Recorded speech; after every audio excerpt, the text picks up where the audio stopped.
fading. We gotta go.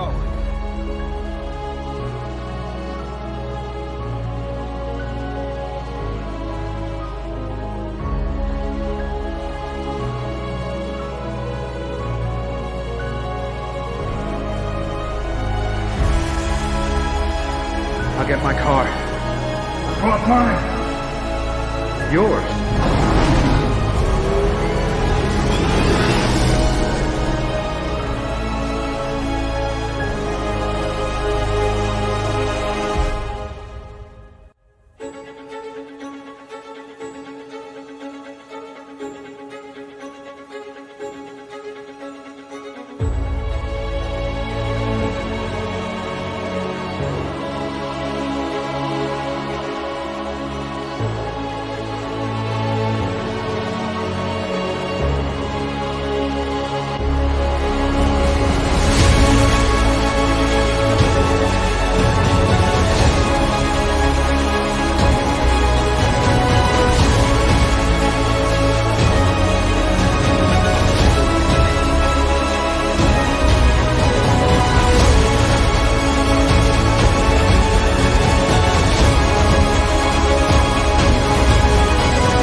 I gotta get me one of those.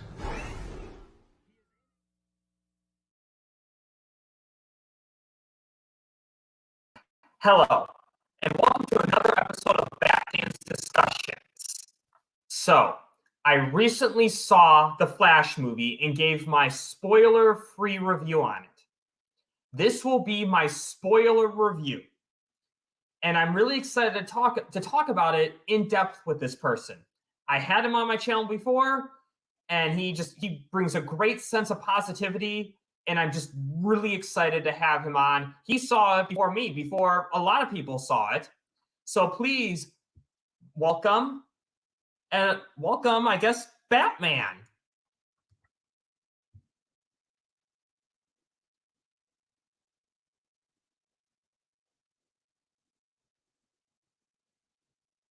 What up, Josh? Hey, Batman. How about Dan? I'm Batman. Oh, God, I love that costume. Great costume. You know, had to represent. It's Bat Dan's channel, so Bat Dan's thoughts. Yeah. All in. I'm really excited. Talk about so much to talk about in this Flash movie, including Michael Keaton's Batman. We got the Flash. We got Keaton, we got Affleck, we got a whole lot of surprises. So I can't wait to talk about it in depth. Finally, open spoilers. Let's go. So if you have not seen the video, my spoiler-free review is in the description. And if you have seen it, keep on watching because we have spoilers in 5, 4, 3, 2, 1. Dark Flash is the main villain who's past Barry Allen's future self, and past Barry Allen kills himself to stop Dark Flash. So, spoilers. Right then and there. But before we get into that, I want to start with a topic that I don't think a lot of people will really be covering too much. Ezra Miller, real life callbacks, because I don't know if these were intentional. I don't know if these were done in reshoots or just, maybe just a coincidence on some of this stuff, or if Ezra Miller decided to imitate art in certain places. I don't know, but so far in this, you had Ezra Miller stealing, or you had Barry Allen stealing beer from his neighbors. You had Barry talking about mental health, and Josh, I don't think it was you who maybe brought this out to me, but at the end, after Henry Allen's trial, I heard that. What about the allegations? So you had a lot of interesting real life callbacks in this movie. What'd you think about that? Honestly, like you had sent me a message and you were kind of like, oh, the beer stealing thing. But to be honest, I think it was genius to talk about, the public, we live in a society, as Jared Leto would say, we live in a society, you know, where, let's be honest, especially here in North America, celebrities are our royalty. They're our kings, they're our queens, essentially, as it were. We put them on pedestals and we worship them. I know I am 100% guilty of celebrity worship, like most people. Same But we here. also, you know, we judge these people and we cast judgments about them to make ourselves feel better about our own crappy lives that we're hypocritical and we're living, right? We it's so easy for us to see someone, think we know who that person is because we watch them on a screen, and the fact of the matter is we know nothing about these people, what they're going through or what their inner thoughts, you know, are. But honestly, with all the controversy and all the allegations and everything surrounding Ezra, you know, there's a big story. We've talked about it on your channel that people don't know about. You know, there's a campaign and a negative targeted attack on this person due to how they live their life in their own personal life, right? And unfortunately, it basically got compounded in 2020 as we were all shut in and inside. We had nothing to do other than live life through our phones, right? And so, of course, the public kind of got this perception in their mind that this person is toxic and they're an abuser and they're, you know, a groomer and all these things. And it's just like when you start looking at everything and realizing that that was not the whole story and that a lot of the stuff has been disproven and completely false, you know, the public is asking themselves, well, why is this person able to star in a movie and be at the red carpet? Maybe it's because you were lied to. You know? Yeah, and I really love that scene in the movie because you brought it up earlier where Ezra Miller was apologizing to younger Barry. You got it with both of them, how old Barry was telling young Barry when he was apologizing, you know, I'm not great with people, even myself, apparently. And I totally got that in the film. And again, I don't know if this is filmed in principal photography before all that stuff came out or post production, whatever. But regardless, I felt like it really kind of it worked in this film. And we'll get more in depth into Ezra Miller's performances later on. That's actually 3 separate topics in this video. But it was a really good scene right there. And then just when Flash was after the baby shower scene, when Barry was saying, "Oh, Justice League's not good with mental health," yeah, just again, and another kind of great callback to just, you know, kind of make. I always kind of say this: even in dark situations, you kind of need to make light of things in order for it to feel better. But also is a good way to kind of address a way to kind of subliminally address the message into people's heads. So, and I think it's kind of like you're saying, the movie was doing a genius meta commentary to make the public know you don't know what's going on in this person's life, right? You see a clickbait headline, and the media, let's be honest, since 2016, where it got horrible in this world, the media has been able to find out that they can get away with anything. They've been doing it for longer than that, right? But just, you know, in our socio-political landscape, misinformation and half-baked truths go a long way. And these companies end up being, you know, successful at it because they generate the click. That's all they want these days. And it's now seeped past socio-political to our entertainment space. And then, from my opinion, 2016, of course, we know what happened with Batman v Superman, right? So it's just very interesting that you know, politically, what was happening in 2016, Batman v Superman coming out, Civil War coming out, you know, these companies really know what they're doing, and they give you half the truth, a little breadcrumb to make you want to click again. What's this person doing now? What's this person doing now? And I think Andy Muschietti was genius by having Barry Allen, once again, like you were talking about at the very beginning, talk about the emphasis of mental health and how caring and passionate he is as a person, that he just saved this person and is worried about how much she's freaking out in front of him. You know, he's like, trust me, we're not good at emphasizing the importance of that. Andy Muschietti calling out people that are leaving that out of all their coverage, all their negative media clickbait, because we need to be better about that. Not every situation is you know, as black and white as you think. There are layers, and there are a lot of actors in beloved franchises other than DC that are in Marvel right now who have a lot of stuff going on, right? We don't know we don't know the whole situation with those either. But that's what I'm trying to say, is that this movie, and as far as this person and this franchise's, Andy Muschietti was literally telling the audience, wake the up, like just like Zack Snyder would, because the stealing of the beers was something that happened, right? Little do people know that the person who the beer was stolen from was, from my understanding, is Ezra Miller's neighbor, who the mother used to work for and has a tie to a charity or nonprofit group organization, right? So the person that Ezra stole from is a friend, and they know him, right? But people who were attacking Ezra got to the neighbors and basically told them, hey, this is a problem, you need to report this. And so that's why the court case happened, right? And so Ezra, yes, is charged with stealing alcohol and trespassing on this person's property, as far as I know, and on probation for stealing alcohol. Yeah, who cares? Barry Allen did it in the movie, and no one really seemed to care.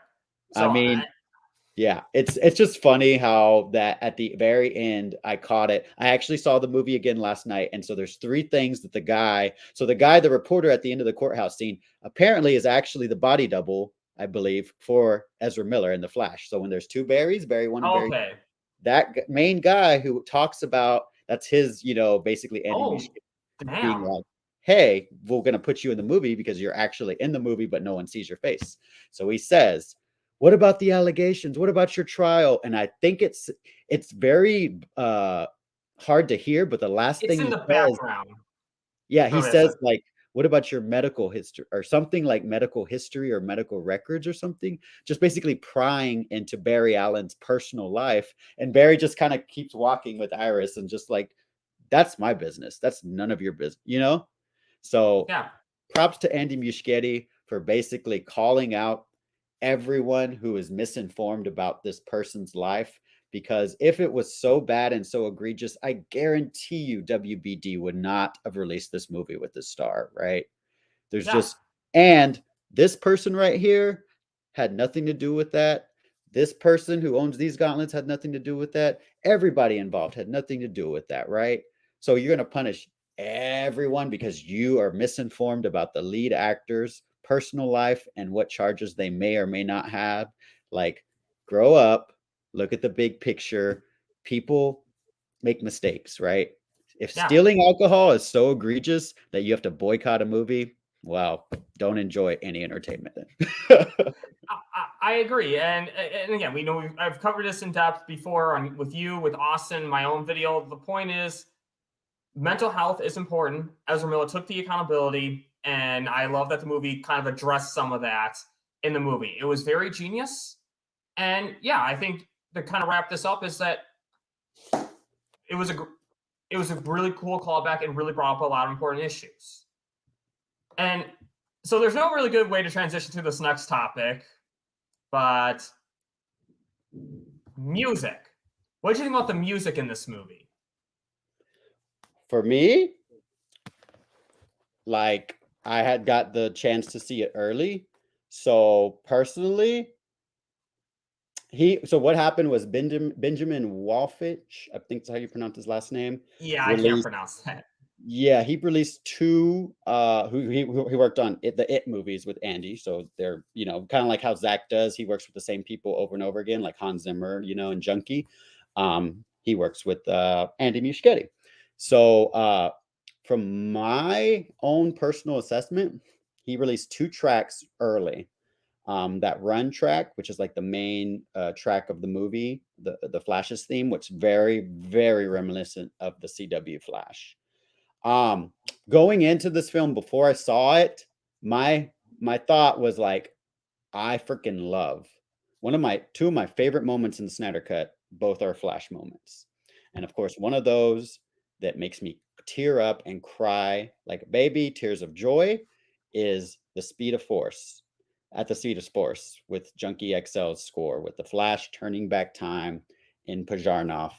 I cry at full circle. That moment, I had goosebumps after seeing this film probably 50 plus times already, and since 2021, seeing it in IMAX with a live crowd of SnyderVerse fans with Ray Porter, Ray Fisher, Chris Terrio, Zack Snyder in the theater, and a bunch of fans was electric. So for me, I was like, I have to hear this theme. I have to hear this theme. That theme wasn't in the movie, but didn't change the fact that when Ezra Miller, Barry Allen runs, gets my heart pumping every single time, Bat Dan. I loved it. And specifically, so I loved the Flash's theme because it was reminiscent a little bit of the 90s Flash to me, and a little bit of because that was conducted by Danny Elfman, who did Batman 89, right? And then the CW score, I love that like Grant Gustin's theme. I love that too. And in my opinion, the Flash's theme is a composite of the Danny Elfman and the CW's. And when you listen to the Batman track, if you really listen to it, because you can't really hear it in the movie after I've seen it several times, but when it comes to Michael Keaton, this music, for one, I don't know if this is a bombshell, but this is just my own personal opinion. I don't know if you agree or not. Keaton is playing Keaton, but he's not just playing. This is not, in my opinion, the 89 Batman, right? This is a universe that is composited and merged with the SnyderVerse. So in my opinion, that's not 89 Keaton. We can assume that the history is very much the same with the bat outfits and everything. Oh, yeah, definitely. But listen to that score. I forget what it's called. I think it's something Batman. You can find it on YouTube on Water Tower Records YouTube channel. It has elements of Batfleck, because the part when he jumps down and in the Russian scene and he's above the 2 berries and he's like, this is gonna hurt, you hear dun dun dun dun. That is from BVS. Oh, so I have to check that again. That's a motif from BVS, Bat Dan.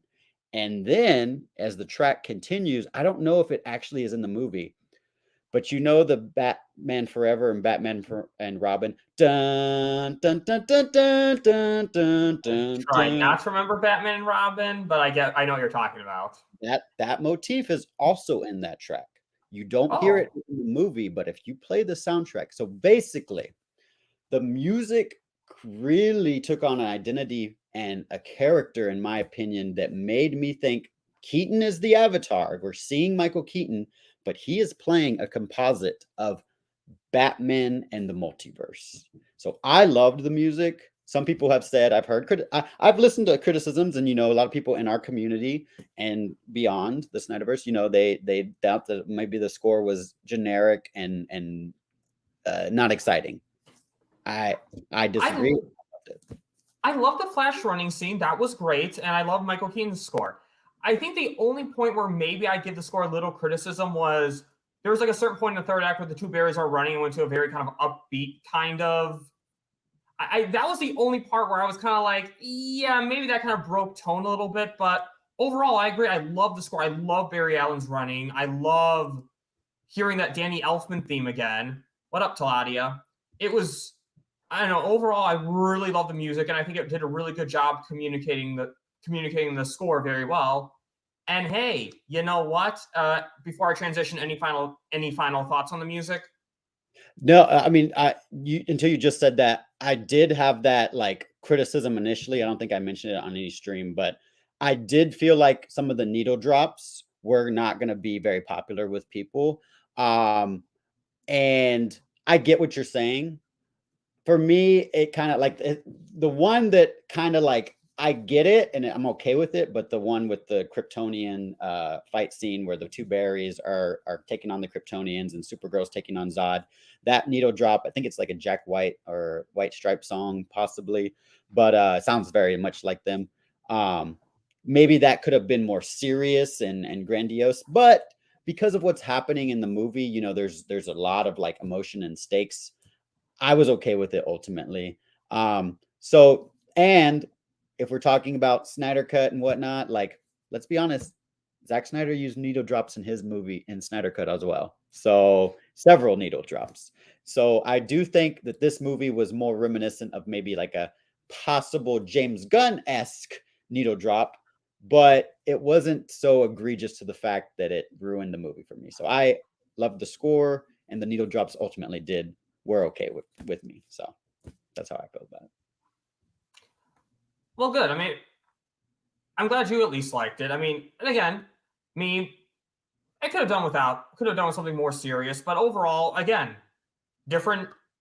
But I could see why it worked for some people because the Flash is a more upbeat character. But hey, you know, one thing I really did like though was Wonder Woman's theme when she showed up, which kind of brings the big question that a lot of people are going to say: SnyderVerse or Josstice? So here's the thing.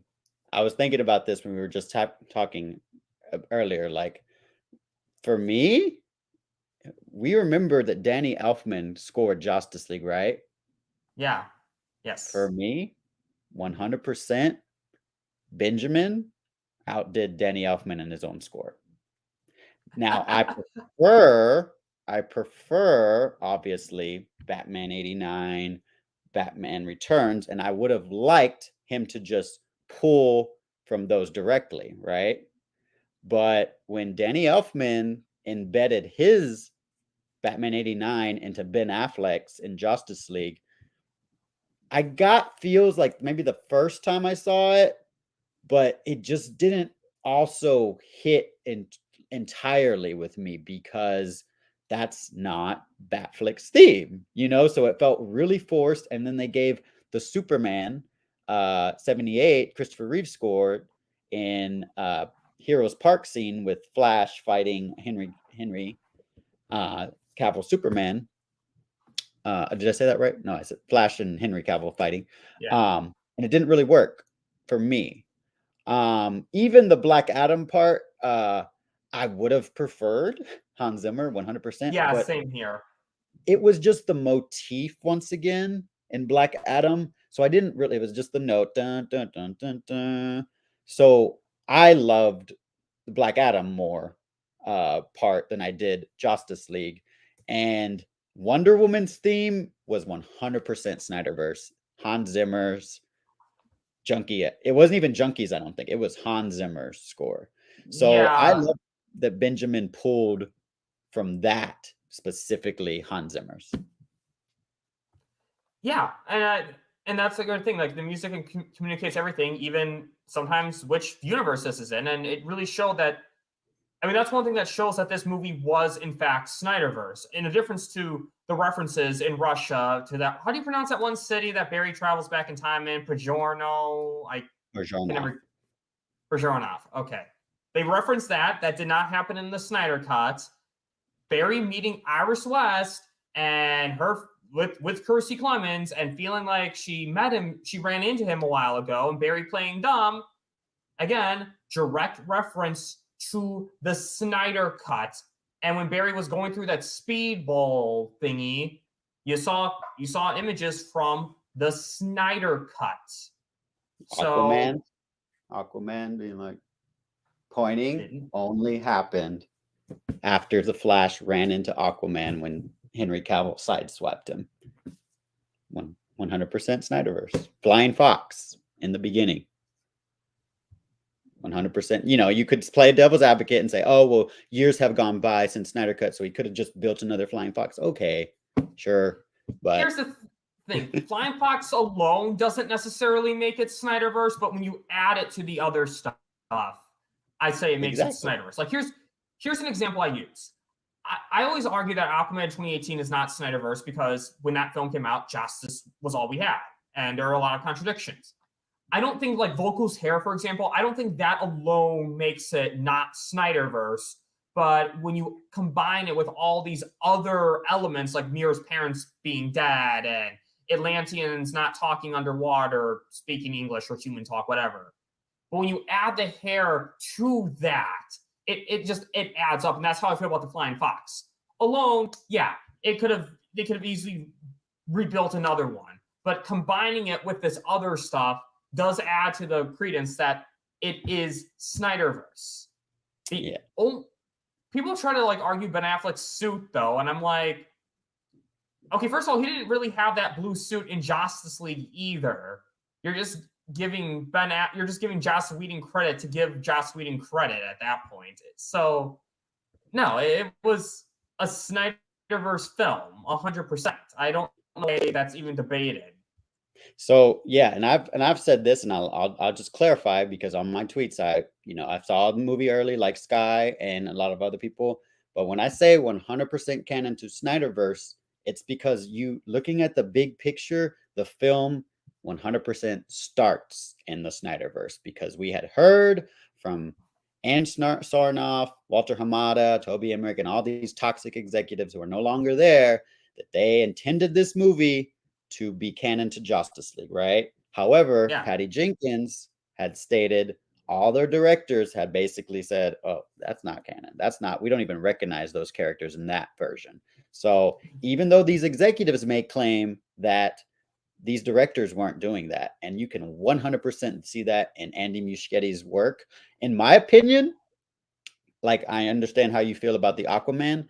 I said this on the stream that this movie, for me, contextualizes all those inconsistencies, because the way the multiverse works that we were explained by Michael Keaton, Batman, by the end of the movie, Barry has seemingly gone to other universes that we haven't even seen and met other Batman. It seems to imply that, in my opinion. Yeah, that's what I got too.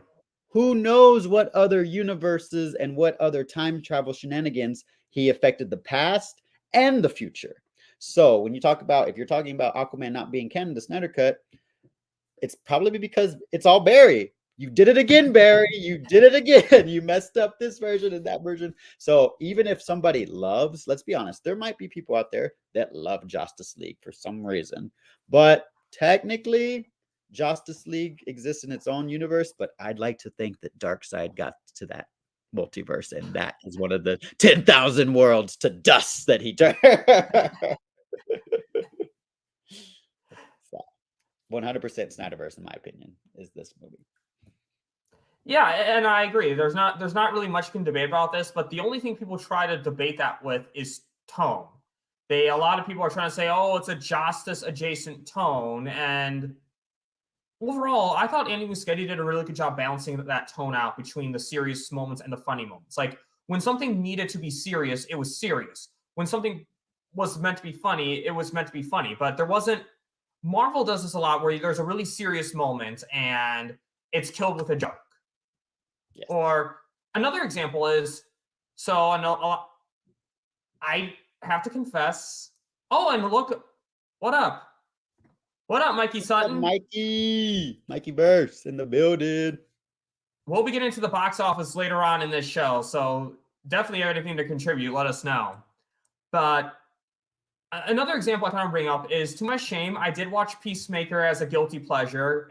This was before James Gunn was thought to going to actually have influence. And one thing is, there was a good moment that I liked where Peacemaker...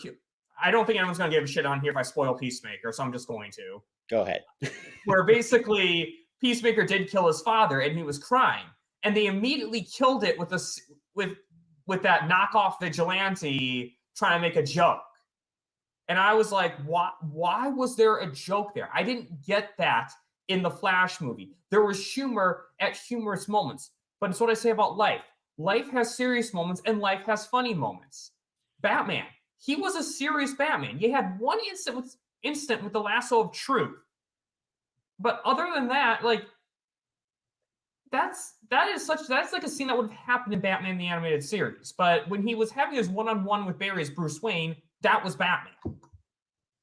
Oh, 100%. Like you can't say otherwise. And for me, here's how I view the Snyderverse, right?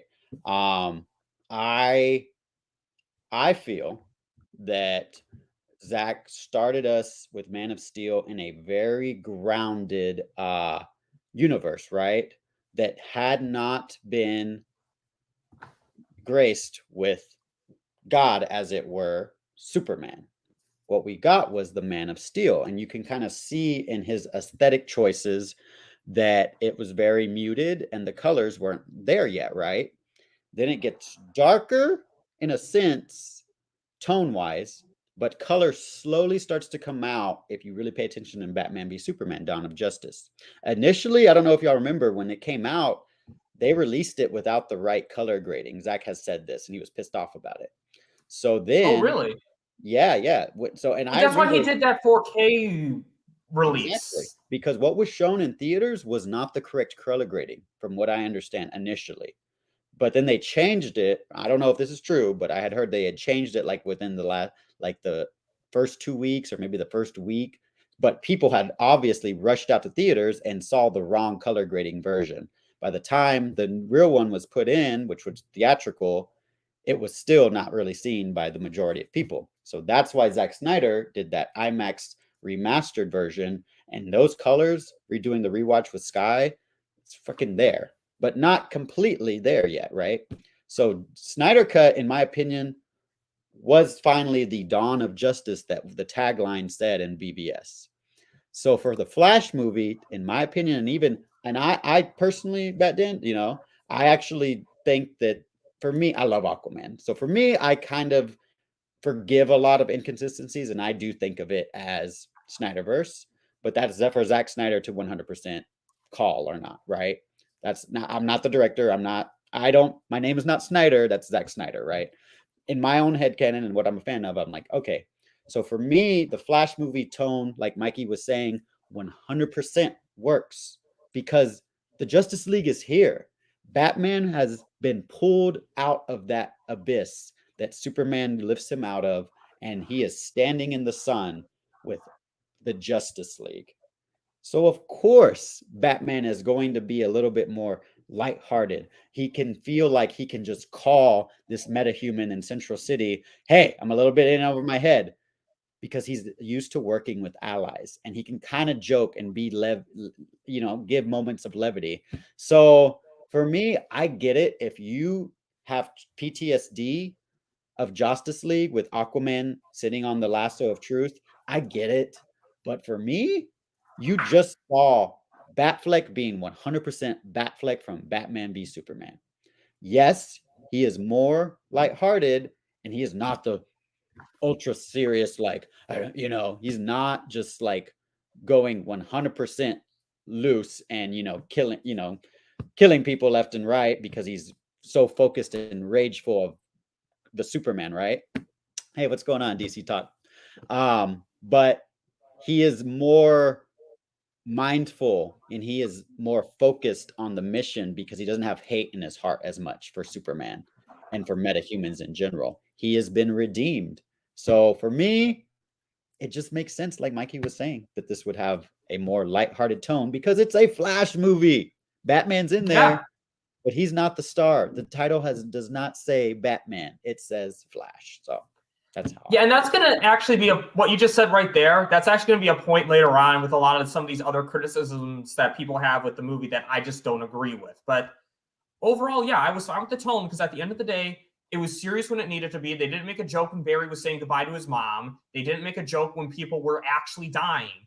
They stayed focused when it needed to be serious. And I think Andy Muschietti, in my opinion, he balanced out that tone very well. The kind of humor we saw is just humor that would happen in real life. I mean, if I got super speed, who knows? I'd be acting immature too, honestly. I would probably do something exactly like young Barry Allen did with running, I don't know, science stuff. I wouldn't, to be honest with you, I probably would have killed someone. I would have just pick someone up, no problem. It wouldn't have even clicked with me that, oh, right, you can't do that because I would kill someone.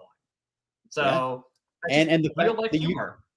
what you said were saying, now that I'm thinking about it, your criticisms of like how MCU does there, I like the MCU, but that's my criticism. I just am more predisposed to have a mindset like Zack Snyder. Yes, Mikey, he's 100% Justice League animated universe Batman. Like, you can't tell me anything otherwise. Like, I'm sorry, he jokes. Kevin Conroy's Batman jokes with the Justice League way more in Justice League the Animated Series and Justice League Unlimited, as this community is doing watch throughs, especially Wonder Woman, and especially Wonder Woman. Yes, because he has a fondness for her, right? So that scene 100% makes sense to me. And in my opinion, the MCU undercuts serious moments with jokes, just like what happened in Peacemaker that you're talking about. But this movie did the opposite for me. Nope, did not mean to go there. There are funny moments where it switches to dramatic real quick, and Ezra Miller usually does that.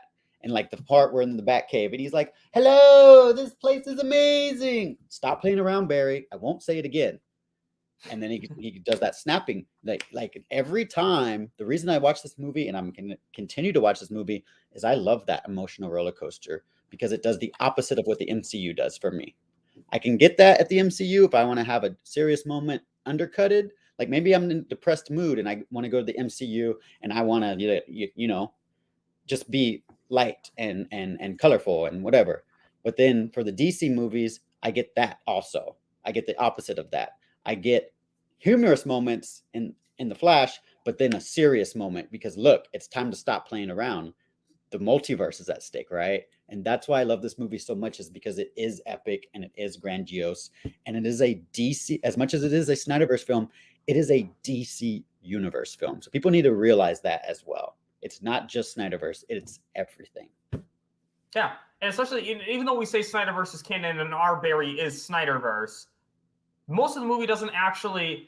Okay, how am I going to put it like this? In this altered timeline that Barry is in is not the SnyderVerse. I word it like that so that no one clips part of what I say and tries to run with that. The altered timeline is not it's kind of a mix of SnyderVerse and Burtonverse, and you can get kind of a weird tone with that. But at the end of the day, the movie was serious when it needed to be, and to me, that's what's important. Yes, 100% agree. Now some people thought this scene was a little campy, and this is kind of a controversial scene, but the baby shower, Barry had to rescue all these babies who were falling down. What did you think about that scene? So I sent DMs. I listened to, shout out to Sil Nation. I listened to Sil's stream yesterday that he did with Zod Rider. And, they were not a fan of this scene. And I know Leon talked about it on Sky's stream, that he wasn't a fan of this scene at all. And that, I get it. Like, tone-wise, when we saw that concept art, I think we all saw that DC fandom concept art. I was kind of like, just seeing him, kind of like, oh, I gotta catch the baby, I was just like, but really thinking about it. What's up, Sky? See you in the chat. Your ears must have been ringing. It 100% makes sense to me to, once again, Andy Muschietti was reinforcing SnyderVerse with this scene, in my opinion, right?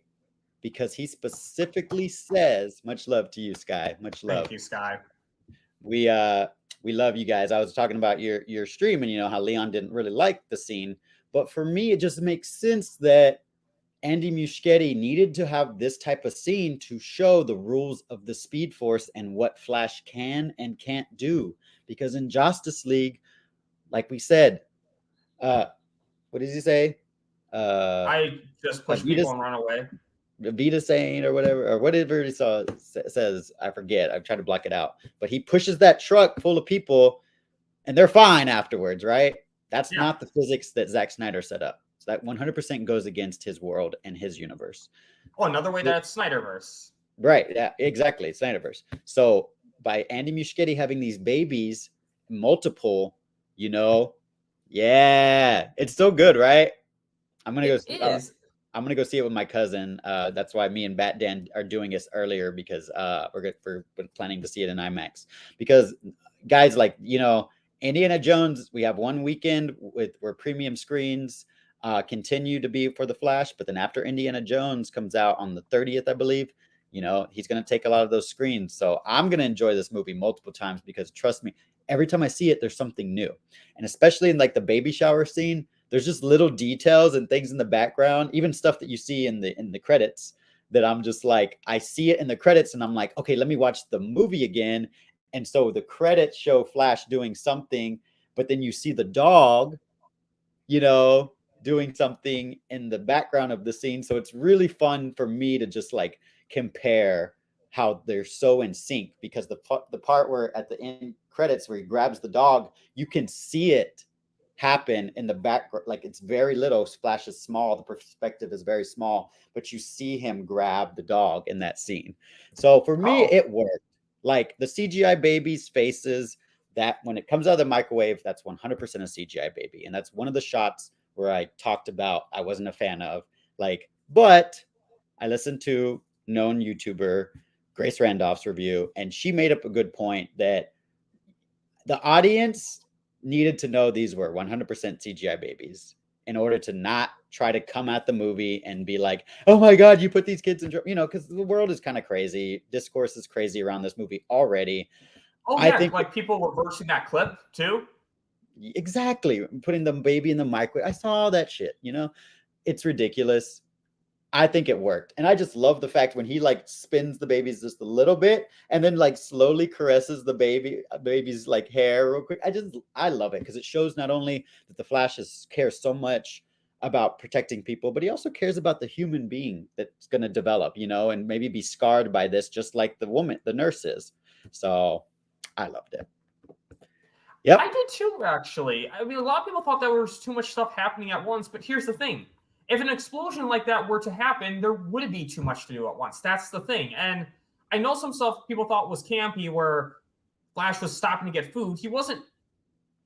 That wasn't played for a laugh, though. That's what people need to realize. The whole point is they were emphasizing that Barry needs to eat because he runs at super speed. He can't do stuff when he's low on calories. And the watch showed that. That's why he was eating. And to be honest, at first I didn't love the scene so much, but after rewatching the film, I liked it a lot more. And I got it. When he does put the baby in the unplugged microwave, it was to protect him from debris. And they show that. You see the microwave falling, and Barry had to do a lot of different things at once. And he had to do a lot of precision. So honestly, I don't have an issue with that scene. As much as people love to hate that scene, I don't have a problem with it. And it 100% not only showcases, let's be honest, okay? I've been showing this, my birthday, like I said, is next weekend. So I've been celebrating all month with like several different friends and family, because they're just, I'm busy, they're busy, so we can only find certain times to go see it, right? Or to get together. And I wanted to see the movie. So I've seen the movie with several different groups of what I would consider general audience members, right? And a lot of people haven't seen the Snyder Cut. And the one thing I love about the Flash existing is that it has motivated some of my GA friends to see the Snyder Cut. But let's be honest, a lot of the general audience did not see the Snyder Cut, or don't even know about the Snyder Cut to this day, in my opinion. They may have heard, but they're not actually, they might hear, oh, it's a 4-hour movie. So they're like, oh, okay. So maybe they saw Josstice League, right? So if that's what they saw, that's not that's this universe's Flash. So by doing that scene, it really informs the audience, who may just be getting there for Michael Keaton's Batman, right? Maybe they don't care about Ezra Miller. They don't know Ezra Miller, but they know Michael freaking Keaton from Batman 89. So this scene informs them of the rules of the world, how the physics work for the Flash, and also Barry Allen has kryptonite, y'all. His kryptonite is that he needs food. Like, that's the thing. You can't have the problem with Superman that Hollywood has, is that, oh, it's so hard to make a story around Superman because he can do anything, right? So having a character with a weakness, with the kryptonite, is more compelling and leads to more dramatic moments. So for me, seeing that scene where there's so much to do and to see Barry Allen do it not only showcases how great of a hero he is, how much he evolved since Snyder Cut, but also just once again informs you that this is 100% canon to Zack Snyder's Justice League. Exactly, and especially showing the fact that he can't move. Oh no, I love your enthusiasm, and just showing that Barry cannot just move people. I think that was very important too, because think about it like this: if you watch something, if you can move at super speed and you can just move people, everything would be done like that. But the fact that Barry cannot just move people, it creates more problems, and it's very logical too. Because I'll tell you this: like my dad has complained about the Flash TV series to me, even seasons 1 and 2, because Barry in that version could just run up and like take the guy to jail, no problem, because he always stops and talks to the guy. That's why he loses, because that Barry's stupid. But here in this version, no, it's not that Barry is stupid. It's that there's limitations, and it creates more of that conflict. So and I think the baby shower showed that very well. I think, my opinion, the problem is people made fun of that scene before they saw it, and because of that, no matter what, they were going to hate that scene. Yeah, and I'll be honest. So maybe this is not something that I should have done, but I saw it with my family yesterday after jumping on the stream with Sky and giving some of my thoughts. And I love seeing movies with people I love and care about who are friends of mine, or just like seeing it with Necron. I saw it last Monday. Like, I just love seeing them, even if it's a movie I've experienced. I love seeing it with somebody who hasn't seen it and I'm an empathic person, so I ultimately absorb emotional reactions. So those reactions kind of absorb into my own being and affect how I view a movie. And I filmed that baby shower scene yesterday with my nieces. I have a 12-year-old niece, a 10-year-old little sister, a 4-year-old niece, who all love DC comics. I've mentioned it on your stream. They love DC superhero girls. That was their introduction, right? And so ultimately that has led my 12-year-old niece to now start watching the CW Supergirl, because she knew that the Supergirl was going to be in the Flash. And so she's watching that now. So they are DC fans. They love the Flash. And they were freaking out, the stakes of that scene, because the baby, is the most innocent thing. And it's like, oh my God, you think about, oh my God, maybe their necks are going to break or whatnot. But babies are actually, I studied human development psychology. That's my specialty in school. So like babies are actually like very like, they are very, a lot more durable than you think they are, maybe. So anyways, those stakes really worked. I filmed on my Instagram, my little niece and my sister's reaction and my grandfather's reaction. Loved it. And I would consider them general audience.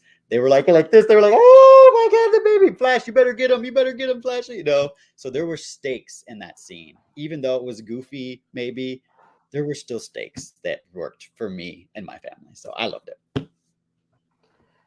And for the record, anyone watching, Batman's thoughts, the channel does not condone piracy in any way, shape, or form whatsoever, but...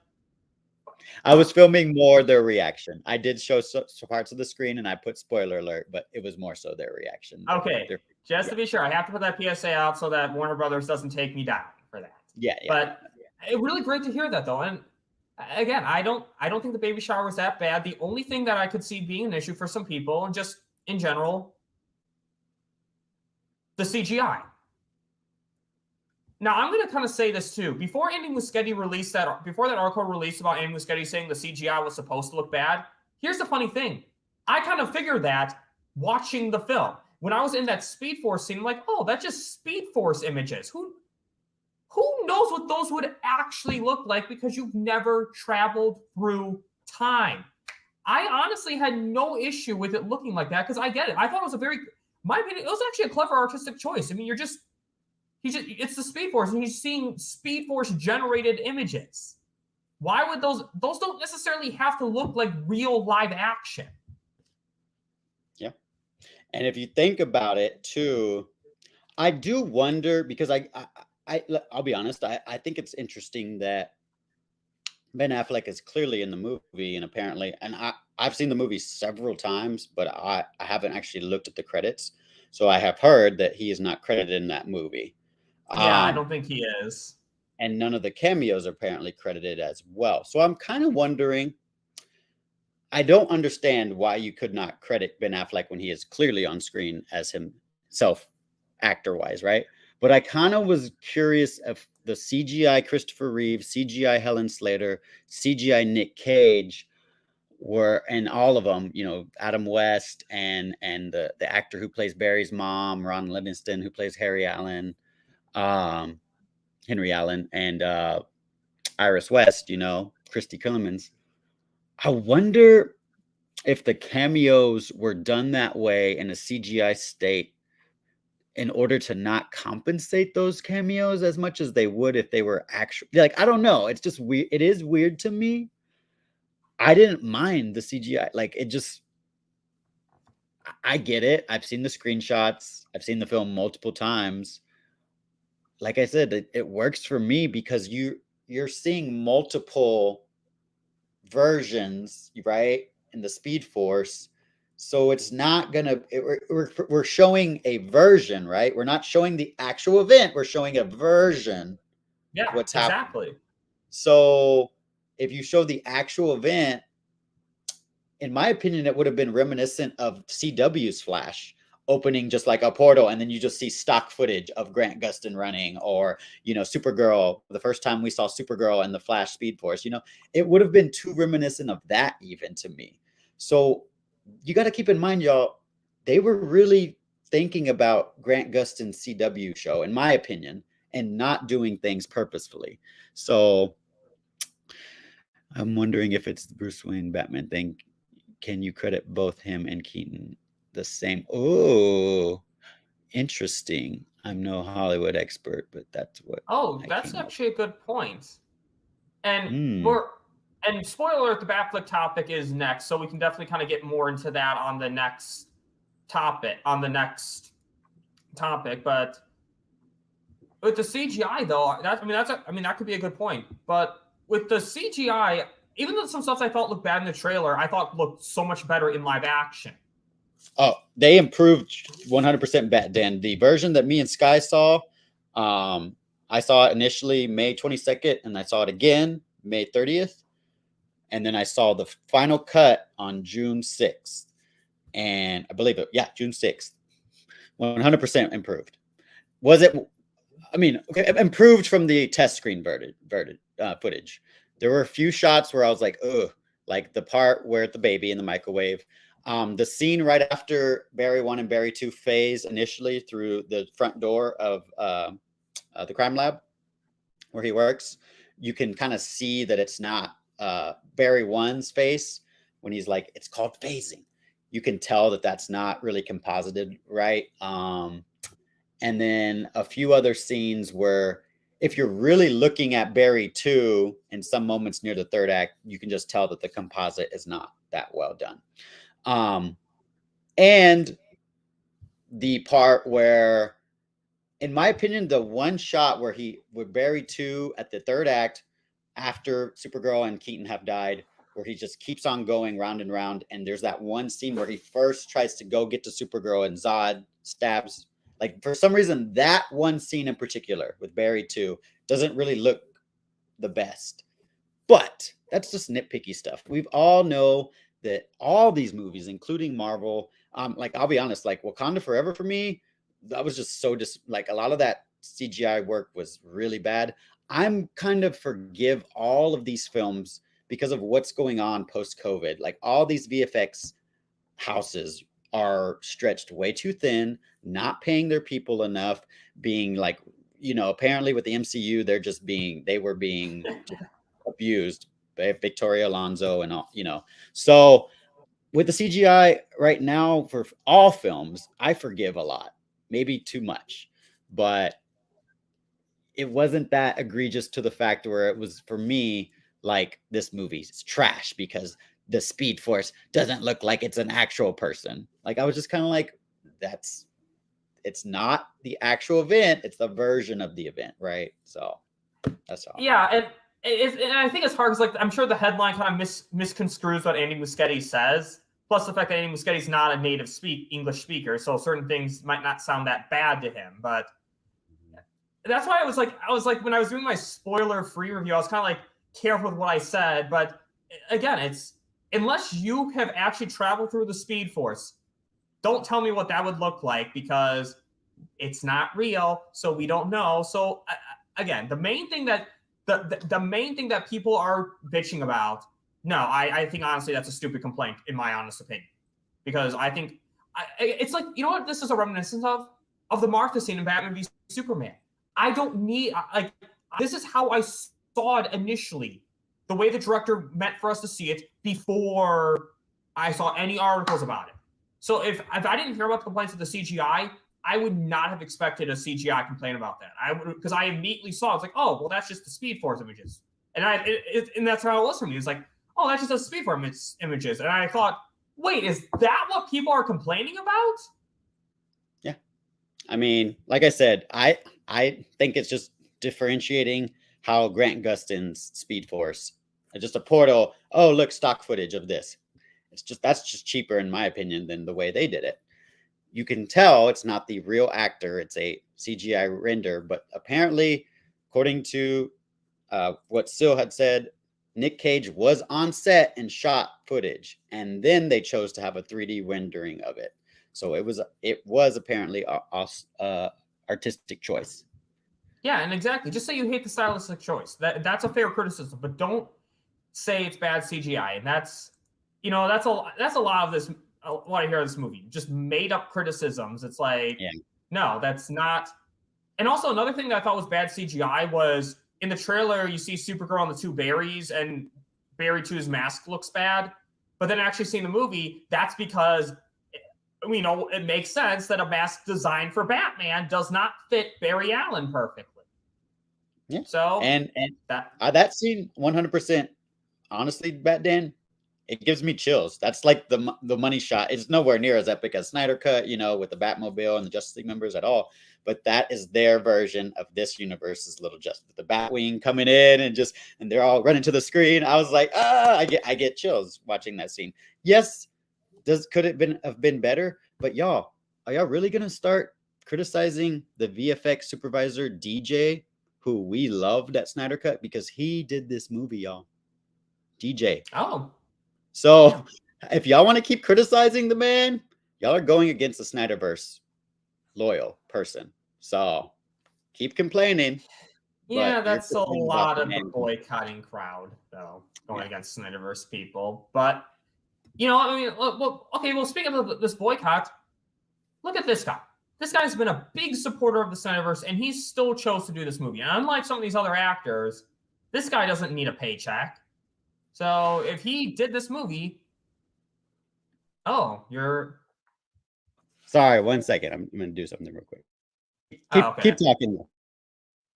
But Ben Affleck was so great in this movie. He was phenomenal.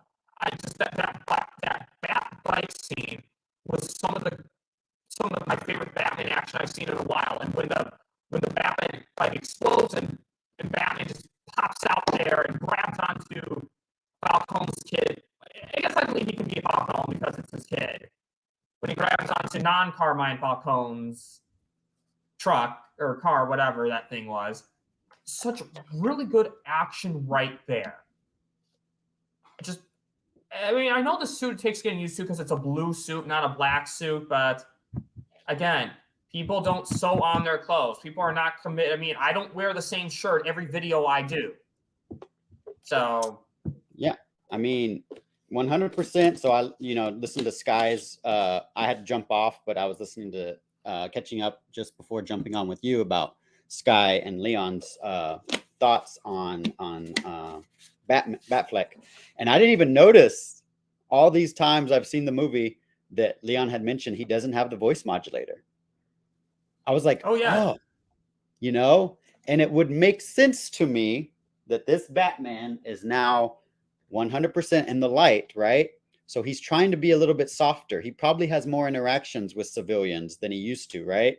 So he also when he passes by the kids and doing the badass on the bat cycle, he kind of wants kids. Like that's the whole rationale in the comics and Justice League, I think New Frontier, when you go from the original Bob Kane, Bill Finger design of the bat suit, which is black, right?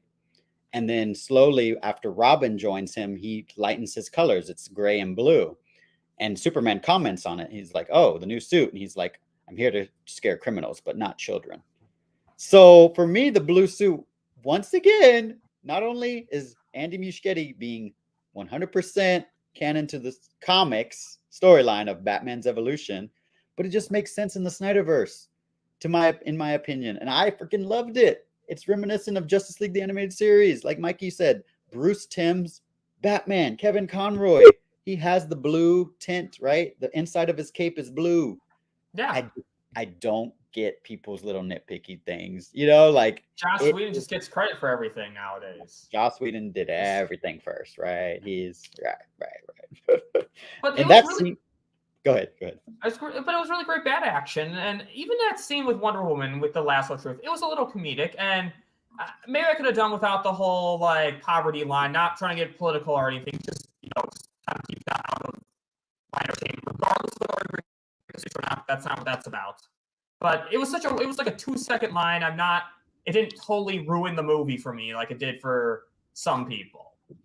Well, and maybe the fact that this movie, like I said, with Ezra is very meta, right? Maybe that line makes people think, oh, this is like MCU being meta. Or, I don't know. Like for me, it just makes sense because Batman, let's be honest, Batman is a messed up dude, right? And so there's just a lot of things where this commentary on Batman as a character and our socio-political landscape has become like, oh yeah, Batman's a bad character because he doesn't give money to homeless. He just beats them up or whatever. And I'm just like, oh my God, really? It's a fictional character, as like Ben Affleck said, but y'all really want to, get that serious about a character's worth in this, pop culture landscape, I guess. There's just trolls being trolls, in my opinion. It's funny. It makes sense because that's Batman inner monologue and thoughts that he probably wrestles with. He puts on that suit as being cathartic, because he needs to basically get his anger out somehow. And ultimately he focuses that on the superstitious cowardly lot that Adam West Batman talks about, right? But yeah, he should probably give his money away. So the lasso of truth is him admitting he should just do that instead of doing his own selfish, traumatic, bat motif. But that's the psychology of Batman. And that's what makes him, is that he needs to have that. He is Batman, so he needs that cathartic outlet. So that's just how I feel about it. And that's not a good point too. And again, it was a few seconds. It didn't. If there was if his whole arc was about that, yeah, I could see that being an issue. But it was a few seconds. People need to get over it. But to me, I think my favorite Ben Affleck in this movie wasn't actually him as Batman. It was actually that scene of him as Bruce Wayne, where he's talking to Barry. You really see, because it felt like exactly Batman actually adopted Barry, not like as a son, but kind of as like be Barry's mentor. And they do have and I really feel they show that very well in this movie, in that scene where Bruce is trying to get Barry to learn from his mistakes.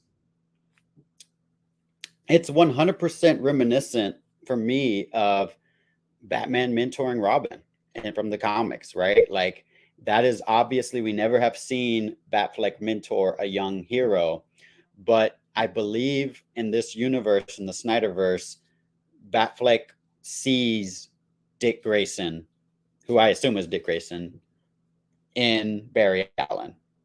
He sees, we talk about in the movie, I think it's Detective Singh, Barry's boss that he has, talks about, you have so much potential, Barry, and you're not utilizing it. That's something that Barry is being told. And in the comic book that I mentioned in the prequel, Flash, the Fastest Man Alive, I mentioned this on Skystream, there's a lot of that. It actually shows how Patty and Albert, the reason they give Barry Allen such a hard time when he comes into work is because they are always the one who covers for him. They're always doing his workload. Oh. pissed about it. They're pissed about it. And so there's once again, I think it's issue 2, Detective Singh talks about, once again, it just kind of reiterates what we saw in the Flash movie. You need to be here. You need to be supporting your team.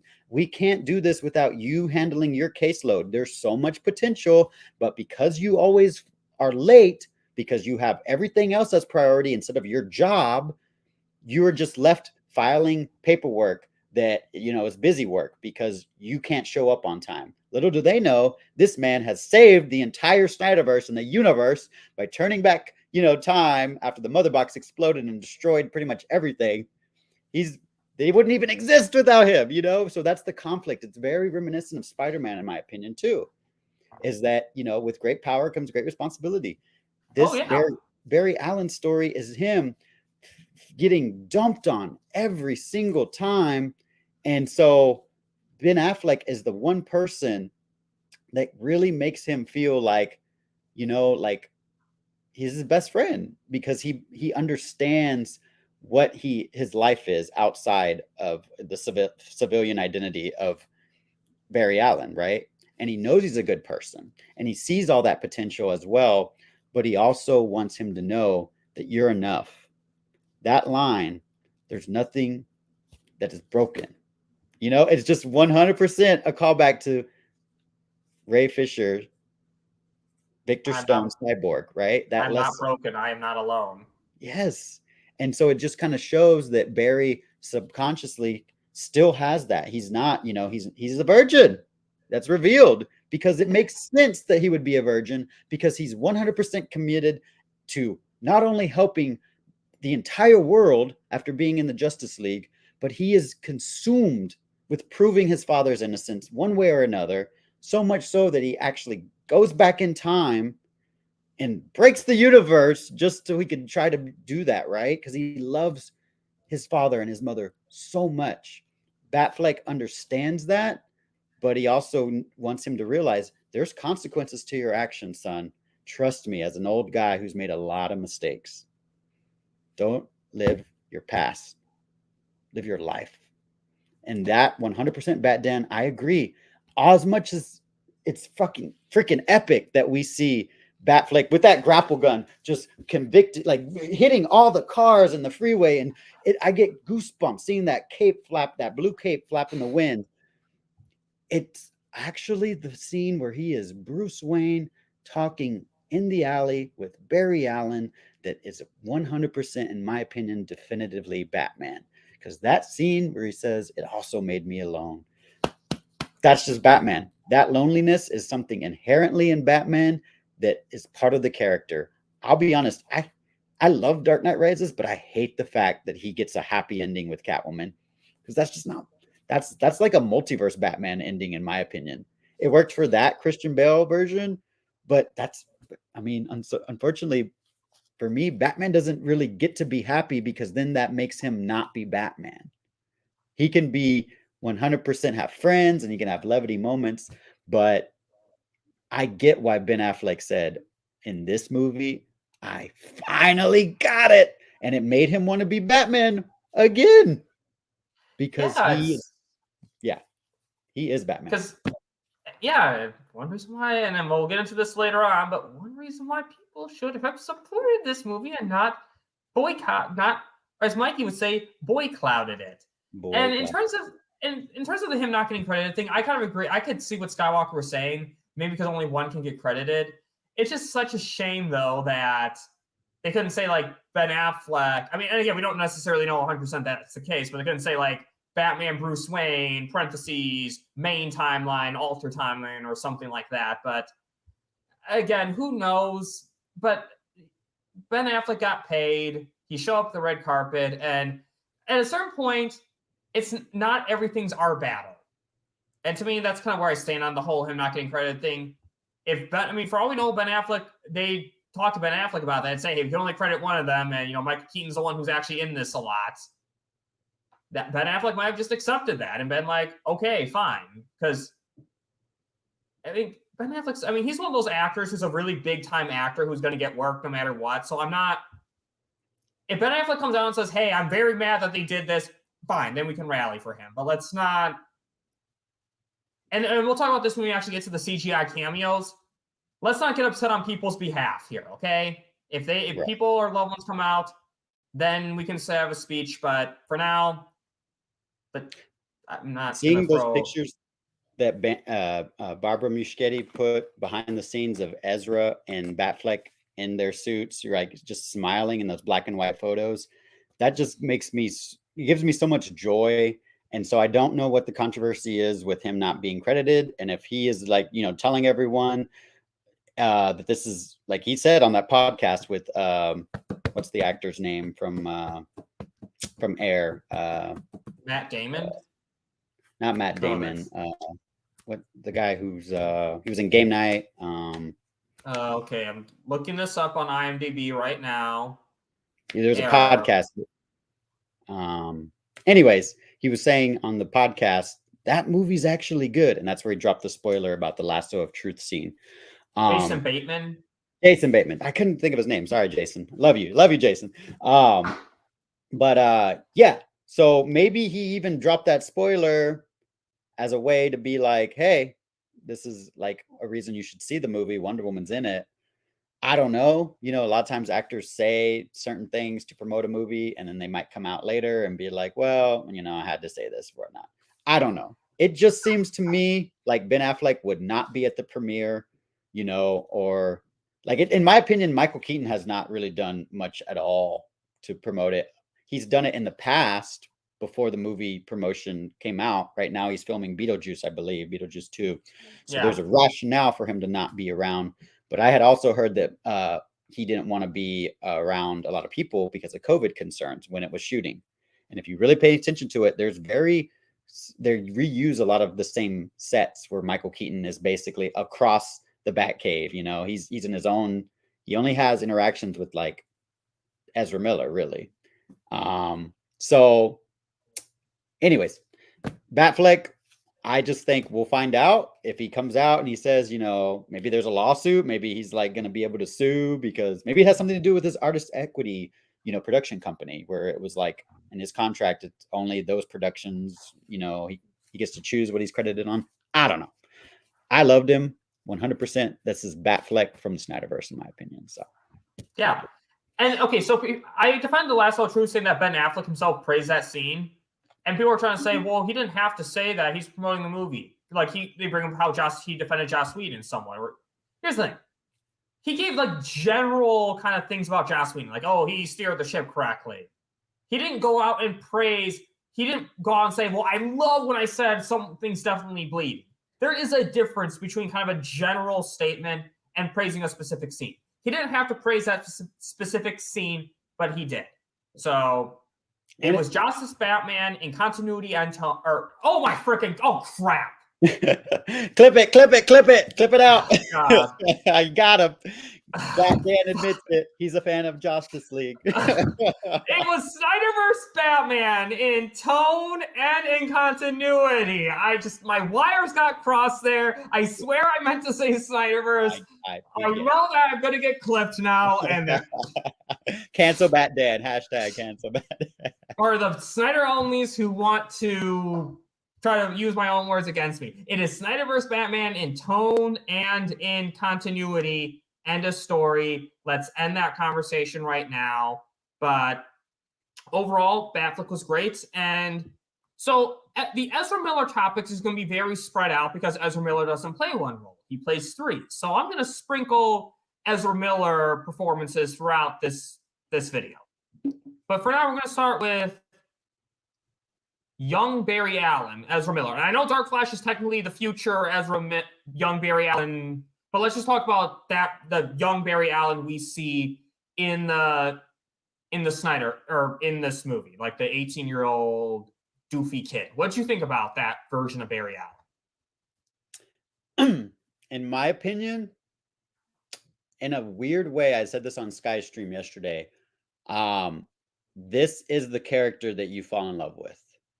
And I think, like, I had heard Sil and Zod's opinion that they wish that apparently the original script was going to have a buddy between Cyborg and Ezra Miller's Flash.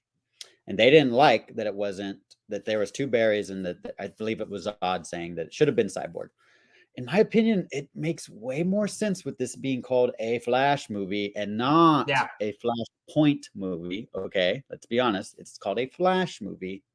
So having two Barrys and having young Barry makes you fall in love with how childlike and innocent he is and how everything's new, right? He's just like, powers? Oh, you know, giving us the good Austin laugh. And in every screening, I've seen this movie multiple times. Do the thing again when the freaking covers, you know, the four of pillows get on him, and it's like, oh! The audience loses it every time from that moment on that laugh comes out, because it's so endearing. It's so like Austin talked about how that was him in college. And, you know, as someone who, you know, was younger at once, we were all young people. We were all idealistic, and we were all like, I can do anything, you know, I can do it all. And then you kind of have to be brought down a little, you know, and humbled. It makes sense for me in this journey to have two Barrys, because by falling in love with Barry 1, who I guess some people might find annoying, and that's the point, because Ezra Miller got criticism in ever since he was cast, in my opinion. I'll be I'll go to like GameStop and I'll return, like I buy a lot of stuff. So what I do, I buy my McFarlane figures, and sometimes I buy multiple, because sometimes the quality assurance is not good on the face sculpts, right? So I buy multiples, and then I pick which one is best, and then I return the other one. It's my little, just because I'm OCD about how things look on my shelf, because I have the Justice League over there. And I like went to GameStop and, like, you know, or go to Walmart, and people will see a Flash shirt and they're like, oh, I hate Ezra Miller. He's not, you know, I'm just like, look, he's always had that criticism. So it's genius by Andy Muschietti, in my opinion, making the audience fall in love with a ultra annoying version of this character who's younger, but you start realizing, oh, they're so good at heart. They want to experience everything. When they learn that there's a superhero, they're like such a good person, because they've had both parents in their lives raising them, that over the course of the film, you not only fall in love with young Barry, but you subconsciously realize, oh, I shouldn't be so harsh on old Barry, because look at how much I love young Barry. He's so innocent. He's just a good person. So from a psychology, I come from a psychology background. That's how I view things. It's genius for there being two Barrys, in my opinion. 100% genius. And I've talked about how the audience gets won over if they're anti-Ezra by the beginning at my free screenings that I've been to. The entire theater, I'm not exaggerating, y'all, they're won over and cheering by the time you meet both Barrys, because you look past all that outside BS that's not even true, and you just see an amazing performance by an amazing actor pulling off two performances at the same time. Yeah, and Ezra Miller does a really good job portraying like the different Barry Allens, and I love young Barry Allen. To me, had really good character development. He starts off as this young, immature people, because I always, from watching Zack Snyder's Justice League, I always thought that Ezra Miller's Barry Allen was on the autism or ADHD, or I'm sure I get something pronounced wrong here. Sorry, but on some sort of spectrum. Mm-hmm. So, and he didn't have to lose, and he grew up. Ezra Miller's Barry Allen didn't have to mature, in young Barry Allen didn't have to mature, because they had both parents. He had both parents. Old Barry Allen had to mature because he lost his mom to death, and he lost his dad to the justice system. So he had to grow up a lot more, whereas this Barry Allen never had to do that. Like the difference with Monkey, how young Barry Allen has Monkey on a dartboard, and old Barry Allen's upset. But here's the thing. We get gifts from our parents. We don't necessarily treasure every single one gift we get. Or here's an example I actually want to give. I have a Santa hat that I wear that my nana bought me. And, you know, she bought this for me in 2010, and she died in 2014. The thing is, when she bought it for me, it was cool because it was a gift from my nana. But when she died 4 years later, it became a lot more special to me because she died, and it was something I had from her. And that's I think that showed really well with Monkey, is that young Barry Allen, it's a gift from his mom, but it's a gift. We all get gifts from our parents, and we don't remember them. But old Barry Allen, when he having lost his mom and not telling young Barry Allen what happened, you see that contrast is played very well in the movie. And when young Barry Allen hears old Barry talking to Michael Keaton, and hears that his mom dies, that it really shaped Barry up a lot more. All of a sudden, he cares a lot more about old Barry Allen living, not dying. And he matures a lot more and willingly sacrifices himself at the end.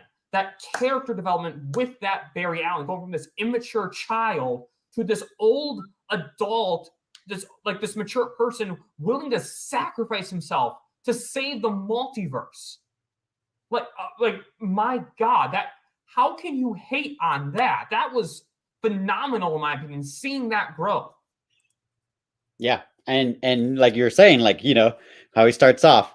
That's why I need mom to do my laundry. You don't even do your own laundry? Do you?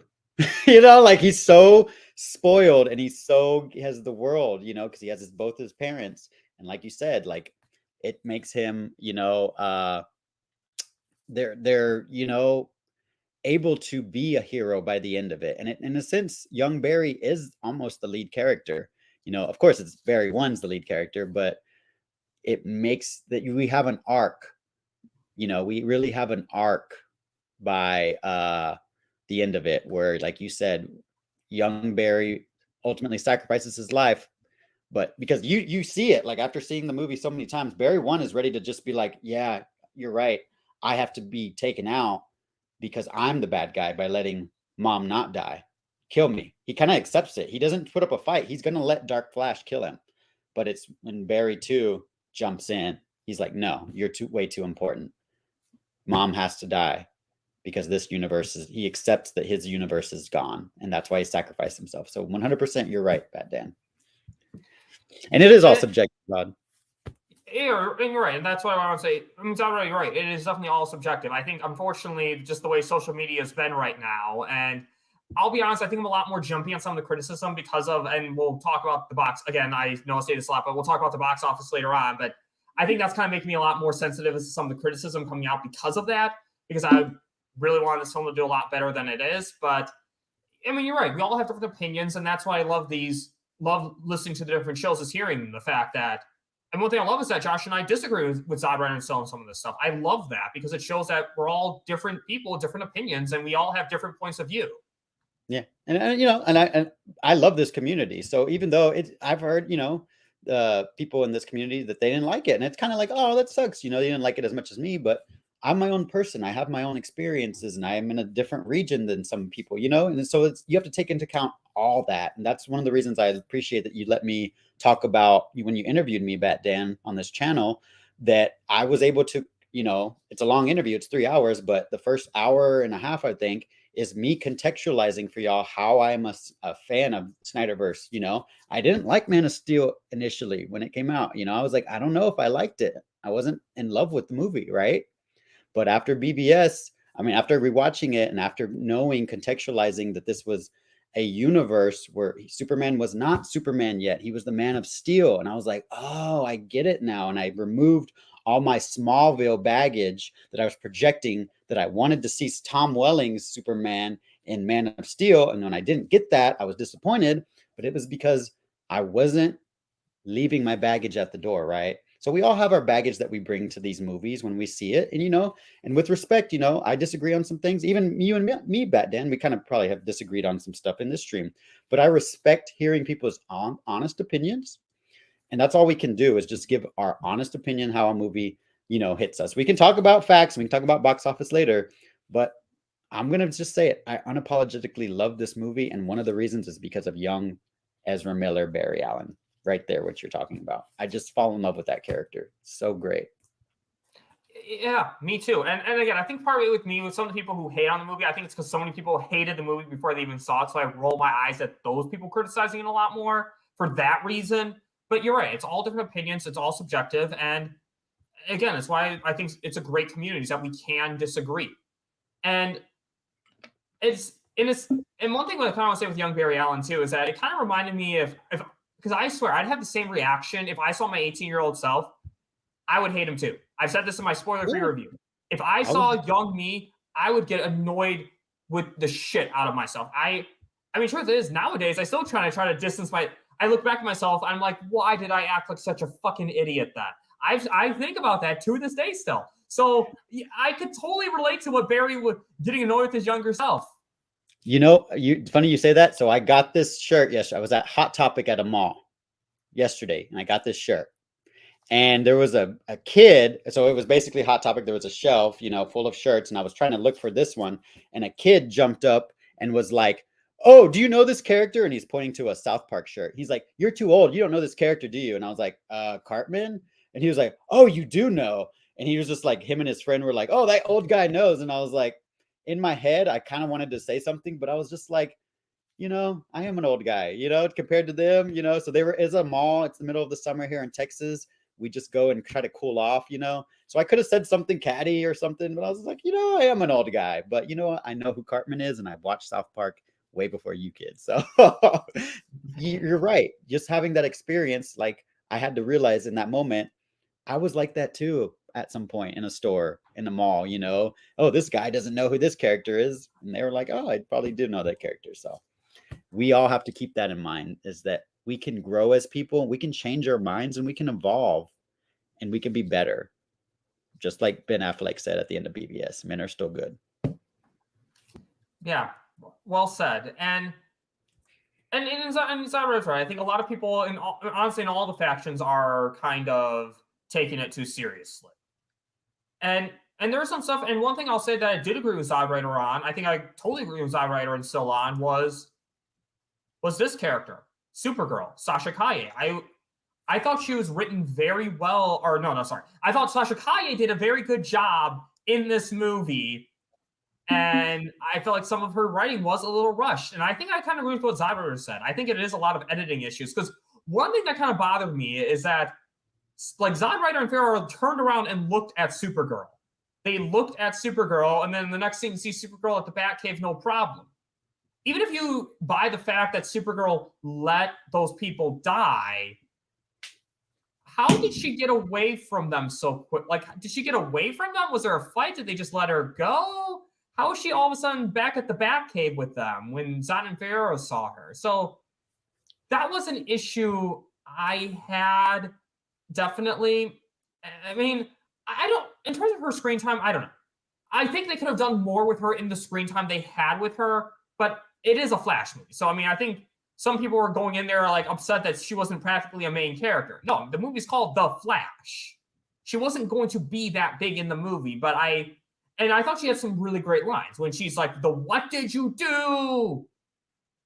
But in the short amount of character in that time, you see her go from hating all humans to wanting to help them. But in that short time, I kind of got the progression, is that she's upset because people held her captive, but then it kind of took her seeing her own people acting brutal to be like, hey, I can't get mad at Earth people for what they did to me when not all my people are innocent. So in that short amount of time, I kind of got her flip. I didn't have an issue with her flip so much. But it definitely would have helped if we saw a bit of a fight there, maybe her getting away. I don't know. But I guess what'd you say about Sasha Calle's Supergirl? So I had mentioned this on your stream in a non-spoiler, when you interviewed me, that this was the number one, probably biggest concern that I had with Sasha Calle. One, I love Supergirl. Almost, like, I'll be honest, like, Batman's number one. But in my entire DC superhero pantheon in general, like, a close second is Batgirl. I freaking love Batgirl, and that just because when I started watching Batman on VHS recordings of the Adam West show, Yvonne Craig, I was a kid, but I think I had a crush on her. I love redheads to this day because of Yvonne Craig's Barbara Gordon. I have a thing for redheads. So, and because of the Batman animated series, Girls Night Out, where Batgirl and Supergirl team up, right? It made me realize that I love Supergirl because of how she relates. Not only Batgirl relates to Batman, but then Batgirl relates to Supergirl. So I loved that character. And then that episode of Little Girl Lost from Superman the Animated Series came on. I was like, holy crap, we're going to use Supergirl.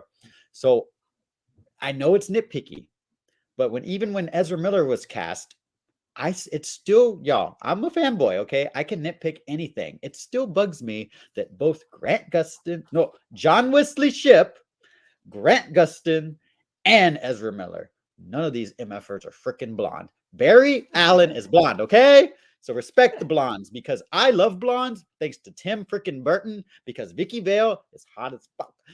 Michelle Pfeiffer is hot as fuck. And when I was a kid, I was like 1 year old, and I developed my love for blondes that went on to Pamela Anderson in Baywatch and Sable from WWF, Trish Stratus from WWF, because of Tim Burton. I love blondes. So the fact that they're not blonde is a thing for me. So when I saw Sasha Calle was not blonde, bad Dan. I had that Affleck look when I was looking at the bat suit, right? And it even happened with Leslie Grace when she was cast. I was like, if this motherfucker is not redheaded, I'm gonna, even though she's Latina, and I love, I'm half Hispanic. I loved that representation, but I was like, I don't fucking care. You better be redheaded. So it kind of was a lot for me to get over that she was dark-headed. Her performance sold me. I unapologetically loved this character.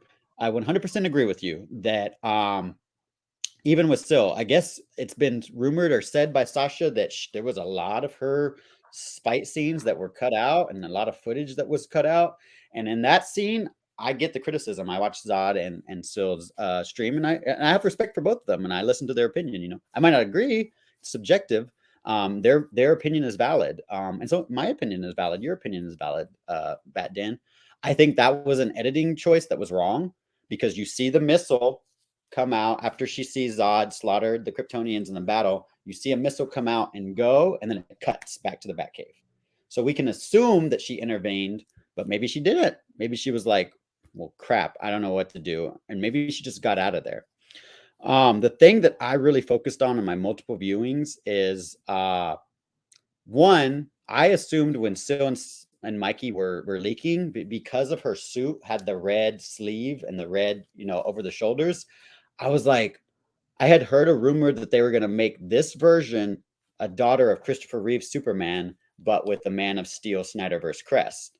So I was kind of concerned. I was like, if you freaking do that, I'm going to be so pissed, that you're using Henry Cavill's reminiscent shield, but then making her like the daughter of Christopher Reeves, And then I was like, if she's not Kara Zor-El, if she's like the daughter of somebody, I'm going to be, if she's like a gender swapped Superman, I'm going to be pissed. But she was not. She was 100% Kara Zor-El. And when I got over the hair color and I got over the baggage that I had with this character, her performance sold me. Did I want to see more of the fight? Of course. Could the fight have been longer and better? Yes, 100%. But even just seeing her, I want to release the Muschietti cut, because I love this movie unapologetically, y'all. And even just having the fact, when you see Zod come up and punch through the helicopter, and then she just grabs, she grabs the helicopter and saves, but then Zod punches through, killing the guy, and she's like, ah! Like, her screams and the face that she makes just reminded me so much of Henry Cavill. She looks, the way her nose is, just looks just like Cavill. So I am begging to see her on screen next to Henry Cavill, one way or another. Sell SnyderVerse to Netflix. Sell Zack Snyder's Justice League to Netflix. Because she just won me over, and it makes sense that she would be SnyderVerse Supergirl. Could there have been more? Could there have been better editing? Yes. There's no reason to hate people who have different elements. Yeah, don't hate. I mean, giving your opinion is, I love honest opinions. So that's why I listen, even though I probably disagreed with Sky and Zod on some things. I listened to the entire thing. I didn't jump into their chat and I didn't, I'm not threatened by someone's opinion being different than mine. I've said what I said, and I'm not going to like delete tweets. I love this movie. It's my favorite movie of 2023 so far. I'd stand by it, regardless of the performance and how it's been perceived. I don't care what other people think. All I can tell you is how I 100% felt. And seeing the film, I love Sasha Calle as Supergirl. I did. If you didn't, I think that's unfortunate, but I just think that she is a star. I know Mikey has kind of been highlighting that for him, she is #1 breakthrough star, and I could totally see that. So people might disagree, but she was a great Supergirl, in my opinion. I hope so too. And or like I hope she's a star too. I mean, and I think she was great. And it's a shame that some of her stuff was cut, but I think she did a really good job. And in some ways, her not being blonde, at least in some ways, it kind of gives more resemblance to Superman, to Henry Cavill's Superman. Even though Henry Cavill Superman is white and Sasha Calle Supergirl's, I'm going to say Latino equivalent. The reason I'm saying Latino equivalent is because there's no Latin America on Krypton. Therefore, you can't technically have a Latin American Supergirl. You can have a Latin American actress play a character of that same skin color. So when I'm saying Latino equivalent Supergirl, that's what I mean. And we have to keep in mind too that I unapologetically, because I'm a Supergirl fan, love Helen Slater's Supergirl movie. And seeing her as the blonde, classic, comic accurate Supergirl standing next to Christopher Reeves it's simple and it's quick, but that brought me so much joy. And that actually made me be like, I get it. I get it. You're highlighting that is Supergirl. That's our first cinematic Supergirl. And she's blonde and she's classic and she's wearing the comic book suit. And Sasha Calle, she's not blonde, but it kind of highlighted the fact that it gave respect to Helen Slater, because I think she deserves a lot of credit because she's continued to be a part of the DC universe and multiverse with Supergirl. And I really appreciate that they gave her that highlight as being the Supergirl, in my opinion, standing next to Henry Cavill.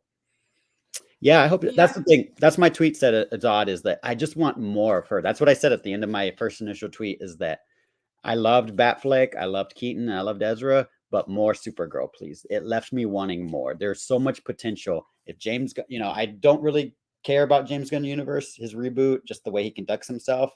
But I'll be honest, even if she's cast in Supergirl Woman of Tomorrow, it will kind of help raise my eyebrow a little bit to like pay attention, because I just don't care about that slate and I don't care about him. Of course, I'm going to stay in the know, but I honestly I'm not excited. I don't really care. But if Sasha sticks around, I think even if she doesn't stick around, I want Marvel to grab her, because I just want to see her on screen, because I think she's great. She's beautiful. She's gorgeous. And that freaking suit on her, woo, like the way it's so tight fitted, I was like, they definitely, Andy respected the let's say the anatomy that is so prevalent throughout his movies, where he jokes about the phallic natures of the Kryptonian stuff, and it's portrayed in Supergirl's suit, how the lining and the design kind of accentuates her body 100%. And I have her on my shelf over here and I love that suit. And I'm thinking about getting a cosplay of it, honestly. Wouldn't look as good on me as it is her, but I love it. Yeah, and I agree with everything you said. Overall, I'm kind of the same way. I want to see more of her. I'm hoping, personally, I'd rather see her on Netflix with Celsia Shael than in the DCU. I'll put it like this. I don't want to see Sasha Calle in the DCU, but that's not an insult to Sasha Calle. That's an insult to James Gunn's DCU, just to clarify when I say that. Yes. But I hope to see more.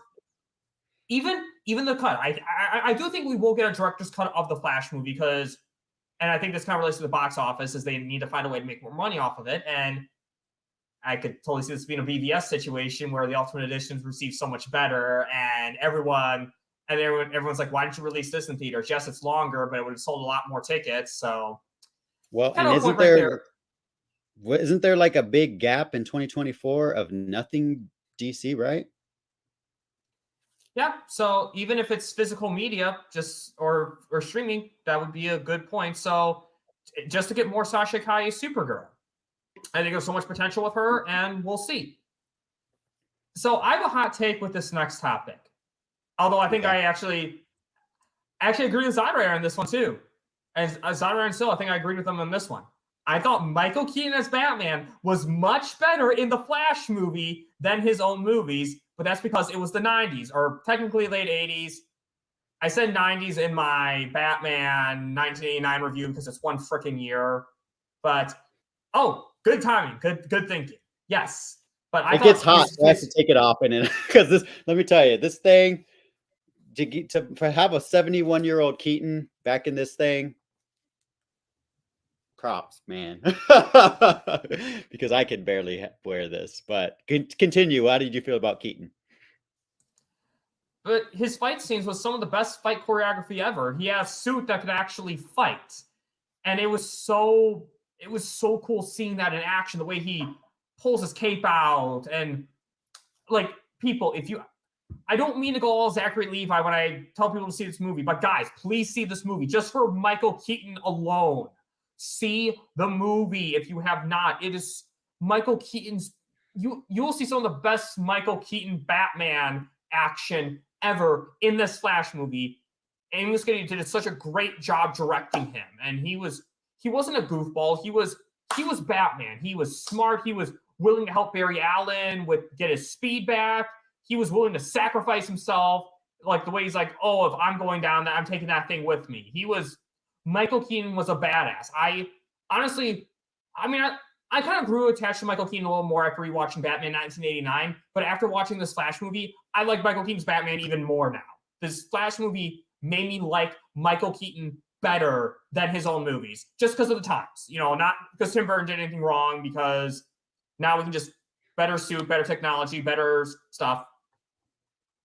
Yeah. So 100% agree. And like I had mentioned this on your stream, I believe, when I first heard that Keaton was going to be replacing Jeffrey Dean Morgan, I was pissed, right?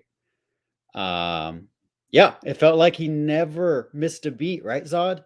Never. 100%. And even in my first initial criticisms when you interviewed me, Bat Dan, my two criticisms were CGI and that Batfleck had unflattering shots. There is that shot when Supergirl debuts underneath Michael Keaton, but that's the one up the nose shot that I think is the only bad shot. But other than that, they handle Keaton with so much care and so much respect that if you're not supporting this in theaters, you are missing out on DC not only paying tribute to the actor who literally catapulted DC to be a blockbuster franchise, like IP, right? Because from what I understand, Christopher Reeve's Superman movies, they weren't that big. They were successful, but they weren't like blockbusters at the time in 78. It was 1989's Batman that changed the blockbuster for superhero comic book movies. And seeing him back, for me personally, I love No Way Home. But for me, this was like a No Way Home type moment. Not as epic, because we got Sinister 5 pretty much. We got, other Spider-Man. But seeing Michael Keaton be the badass that we never got to see and move almost just as well as Batfleck in that scene worked so well for me. Seeing him with the batarangs freaking going crazy, because we never really saw him throw that actual batarang, right? Like, first two Superman was big. Yeah, 3 and 4 were definitely flops, right? And didn't really leave a good legacy for Christopher. But for Keaton, we never got to see what happened. And I mentioned this earlier on your stream, Bat Dan, but in my opinion, this is technically, if you want to get technical, I don't think this is the 89 version, but this is essentially that universe pulled into and composited into the SnyderVerse, right? I think most of the events happened in this version. That's kind of the way I look at it. Like most we can assume, happened. Right? And so seeing him basically as a painter and a drunk, right? So reminiscent of Batfleck. Seeing how this Batman has kind of lost their way a little bit, right? Just like Batfleck did in BVS. And it's only when somebody needs him, Barry Allen comes to him, talks about how important his parents are to him, that it reminds Keaton who he is. Good point. Good laughing bag. Yeah. I'm pretty sure, though, the bag, Zod, in 89 was green, I believe. And I believe this one was black. Maybe it wasn't. Maybe it was dark green. Lighting is hard to tell. You can't really, especially like a green and black, and certain lighting can look very... We can debate all that, but I'm going to assume that this is the Keaton from that universe, right? But if you want to get nitpicky and technical, as far as I know, that Keaton didn't have like that entrance in that waterfall in his Batcave that we saw ever. We never saw that. We never saw that much light come through his Batcave. Maybe something blew out. Maybe he blew out a part of his cave, right? But It could be, and maybe the bag faded over time and got darker, right? Or maybe there's soot that got on it, whatever. But and if it's a slightly different version, that could just be one of the slightly different changes too. That kind of made me think, because like I told you, the soundtrack makes me feel like Keaton is the Avatar, but he's a composite of Batfleck, Val Kilmer, George Clooney, and the fact that Batcave has that entrance is very reminiscent of Christian Bale's Batcave, in my opinion. And that waterfall where Joseph Gordon-Levitt swings in at the end of Dark Knight Rises, that was very much that same Batcave design. I mean, if it's years later, he could have also just changed the Batcave. Could. But anyways, it brought it all full circle, seeing him in the suit move like that. And I'll be honest, the way he goes out and he dies with the Kryptonian, not only is badass and something I didn't know I needed, but when he gets slammed, I always was like, the multiple times when I first saw it, I was like, what? He's dying because of that? Because he's so badass against humans, you forget that the man, technically, I'm assuming he's 71 years old, or he's up there. He's old, right? So to be slammed like that one time by a Kryptonian, probably busted some ribs. You know, he probably has some internal bleeding. And hey, what's going on, Charles Austin? But so it shook me at first seeing Keaton go out like that. But you know what it did, Dan? It made me realize why it wouldn't have worked to have Michael Keaton as the replacement for Batfleck. The original plan for the Flash movie was to replace replace Batfleck with Michael Keaton, right? Oh yeah, yep. Michael Keaton couldn't do against one Kryptonian. How's he going to do anything against Doomsday? How's he going to fight Parademons? How's he going to fight Darkseid? There's no chance. I mean, I think because the thing is too, and he still did a good fight against Kryptonian, considering he didn't have kryptonite. But it was really interesting to me is because Michael Keaton's Batman didn't exist in the larger DC universe. Like Tim Burton's universe was really just essentially a Batverse as opposed to a large DC universe. So it was really cool seeing Michael Keaton's Batman be part of that larger DC universe, interacting with Flash, interacting with Supergirl, interacting with Zod. It's so confusing. I see Zod right in the chat. I'm talking Zod. And that got really confusing, by the way, when they were talking about Zod in the chat, or when Syl and Zod Rider were talking, they talked about Zod. I got so confused because they were like, Zod in the movie, Zod as in Zod Rider. I was so lost. But anyway, it was really cool seeing Michael Keaton. One thing also that I kind of like thought about. No. Go on. That would be a no contest. Technically, from what I understand, I have to rewatch The Death of Superman Lives. What happens? Shout out, rest in peace to John Schnepp. But from what I understand, with that being a Tim Burton directed project, it was intended that Nicolas Cage would be the Superman of Michael Keaton's universe, right?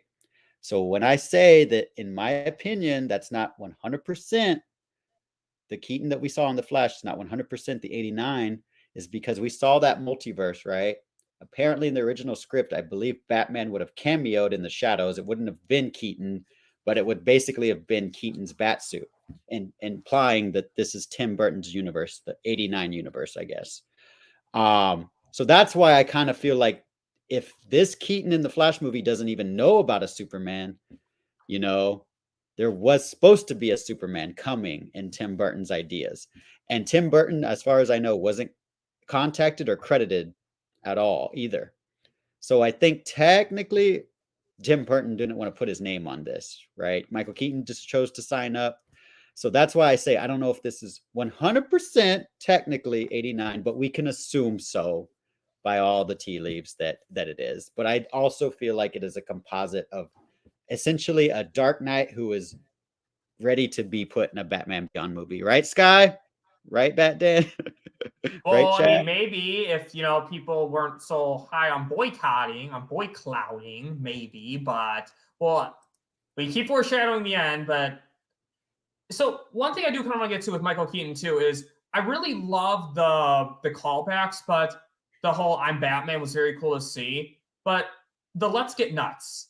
I thought there was a much better place they could have put that line. Basically, instead of putting it right when they're about to fight Zod, I thought it would have been much cooler if when he was about to help Barry get his speed back. That would have been a good point to say, let's get nuts. He wouldn't have had to say the full line, you want to get nuts, let's get nuts. But the audience would have jumped for joy just hearing the let's get nuts part. That's when he should have said, let's get nuts. That would have made a lot more sense. It would have felt a lot more natural that way if he said it, because that is nuts. I mean, you're striking him with lightning. Okay, if that's not nuts, I don't know what is. 100%. And I don't think the line, like, I would have preferred them to swap out. Wanted Keaton to be in the movie, but the studio wanted Clooney. Oh, really? Oh, yeah. I didn't know that. Wow, interesting. Okay, thanks, Todd. I appreciate that. Because he's talking to Barry about. So I guess the plan is to electrocute yourself with industrial chemicals, and he's like, "Yep." And then Michael Keaton gives like an eye roll, which always gives my audience laughs. And he looks down at the paper and he's like, "Want some help?" So instead of saying that, it would have been great. But Dan, I agree with you. If you would have said, "You want to get nuts? Let's get nuts." That would have been epic. I mean, I still like that he still said want some help, because I like that it showed Michael Keaton growing a little bit. But somewhere in there, like want some help. Ezra says, Barry Allen's like, yes. And then and then Michael Keaton could be like, well, let's get nuts. Something like that. That would have been much better. So that's the only thing. But I did like the callback to, how much do you weigh with asking Vicky Vale. But that's just what would happen, though, is that, I mean, if you're trying to make a calculation, it makes sense that you would ask for that. So, and yeah, I think. Can you pass the salt? I love that part where he's like pass. Oh, I pulled this up already.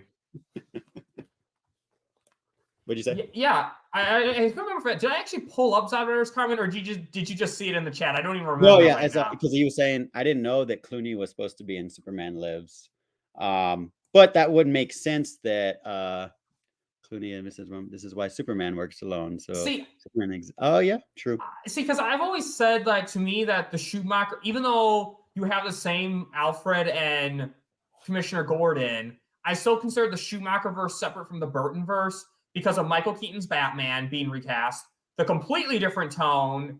And I know recasts happen, but the Harvey Dent recast, that's a bit too much of a difference for me. Yeah. If you know what I mean. Unless he has the Michael Jackson skin disease, no. Let's start this party with a bang. Yeah, so no, to me those are not the same universe, because if the only thing you have to go off is Alfred and Commissioner Gordon, then technically speaking, the Raimiverse and the MCU are in the same universe because of J.K. Simmons. So that's true. But yeah, you're right. I mean, I thought that too, Zod, right? That's Superman works alone. And in Batman Forever, they mentioned Metropolis. But also, too, Clooney appearing at the end with Michael Keaton in the movie kind of makes me think, kind of proves my point that they're not the same universe.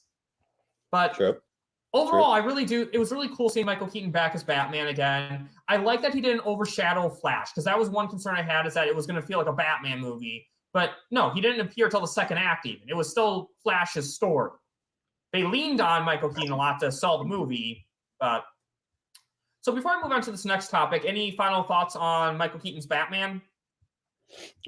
Honestly, and here's the thing. This is the genius of Muschietti, y'all. We talked about how I think me and yours favorite scene of Batfleck is him as Bruce Wayne, right? Yeah. So once again, my favorite scene of the entire movie, of course I love seeing him in the bat suit. Yeah, I'm Batman. Of course I love seeing him in the suit, maskless, at you want to get nuts? Let's get nuts. But out of the entire movie, my favorite scene, when after the Russian scene, you see him stitching himself and bloodied, and he gives that look, like he looks down and he's like, and he gives a little side smirk. It's a total callback. That is a Catwoman callback to when he gets stabbed or gets clawed, and he's like, Master Wayne, are you in pain? And he's like, no, not really, because he likes it.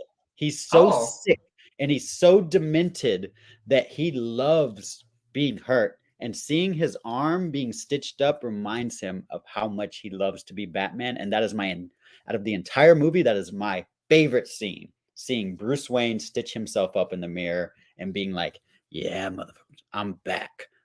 He doesn't have to say anything. His facial expression says it all. I'm Batman. One thing I do have to say, because I noticed the trailer or one of the initial teasers, maybe it was the trailer itself or it could have just been a teaser, but remember how you saw that bloody bat signal or bloody blood by the Batman mask and you thought Batman died? They totally baited us on that. Oh, like, that was I saw them like, wait, that's what that blood bat mask was? They totally threw us off on that. And it did. I will say that Andy Muschietti posted that on Instagram, I think. And for some reason, the picture he posted did look like peanut butter and jelly or something, like a jelly stain. But in the movie, when I've seen it multiple times, people have said, you can hear people in the theater be like, oh, that's where this is from, because that baited us so bad. So I think he's a genius. Like, I just think Andy Muschietti knocked it out of the park in this movie all around. But that Keaton scene, just loved it. Loved it. Yeah, I loved it too. And, you know, some people thought we were baited with this a lot too. Speaking of being baited. Zod and Faora. If you thought Sasha Calle was barely in the movie, Faora didn't even have a line in the movie. That is a disappointment for sure for me. You know what I felt with Faora not having a line? When I say it felt like a cartoon, I don't mean in terms of tone or jokes or physics. You know how when you see a cartoon in this particular episode, you'll have this character awkwardly not talk because they didn't have the voice actor. Mm-hmm.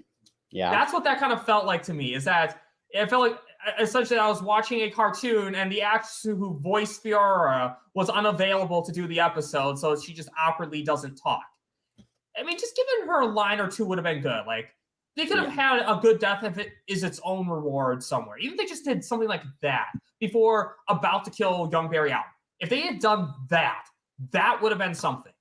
I agree 100%. I haven't mentioned this at all in non-spoiler or spoiler review, but yeah, Faora, when I saw Man of Steel, 100%. I was mixed on the entire movie near the end. Ultimately came around to love it.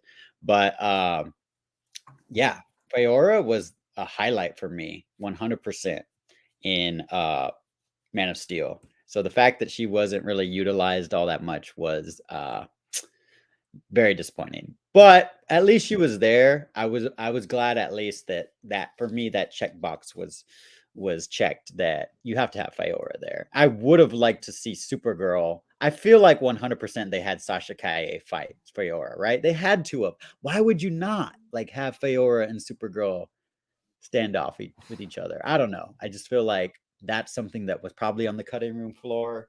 Release the Muschietti cut, y'all. Release it. And not to steal a point from Zodwriter and Cell, but I kind of agree with what they said, that maybe they could have had, they didn't necessarily need Michael Shannon. They could have just had him kind of off screen and have Faora kind of taking orders and had her be more of the focus. True. That might have worked a little better, maybe.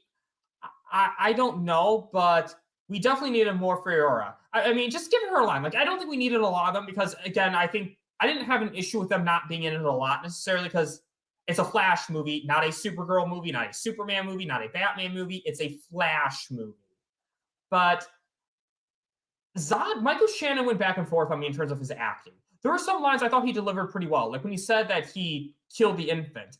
I didn't look at that as like no emotion. I looked at it as kind of regret, the way he was like hesitant to say the infant did not survive. I looked at that as kind of I looked at that as regret, somewhat hesitant to say that. So there were certain lines that I'm like, yeah, he maybe was kind of there for his paycheck, but I don't know. I thought despite that, I still love seeing Michael Shannon as Zod again. And so like he's still, and I have to be careful not to say Zodwriter when I say this because I'm so used to saying Zodwriter after this. To see Zod, it was so cool seeing that a little bit. I guess what were your overthoughts on that? So I'll be honest, I have said this on a past stream and I was incorrect. According to Wikipedia, I thought Michael Shannon was born in my state, but he was actually born in Kentucky. And I think he moved to Texas afterwards. But anyways, I love Michael Shannon just as an actor in general. I love his personality. I love his demeanor. At Full Circle, Zach kind of let that he's actually like really funny, but his humor is so dry that people don't realize he's joking a lot when he's being dead serious. So I just love that about people. I love sarcasm. I love wit. I love witty humor. And so I love this man. And I 100% loved him in this movie. Once again, like you were saying, Bat Dan, like I agree with you. When he says the infant did not survive and he closes his eyes, think of back in Man of Steel. He is not looking at Kal-El initially as an enemy. You know, he is basically like, look, Cal, he's trying to convert him to become one of his disciples, just like his army is, right? They're loyal to Zod and they're 100% Zod's followers. And so he kind of gives Kal-El the chance. We need you for Krypton's survival. You know, he's trying to convert him basically onto his side. And it probably in that moment in this universe, you know, it seems like we don't know. We'll have to talk about this in a minute, Bat Dan, but I don't know in this universe at what point Jor-El gave the codex to Kara, right? Because it would imply that a child had the codex within them. So it was like, was Kara the child and she had it and she didn't know about it? Or, you know, did they just claim when Zod intercepted Jor-El in this universe, he's like, oh, we put it in a child and I just happened to send my child to Earth. And so Zod assumed that it was Kal-El.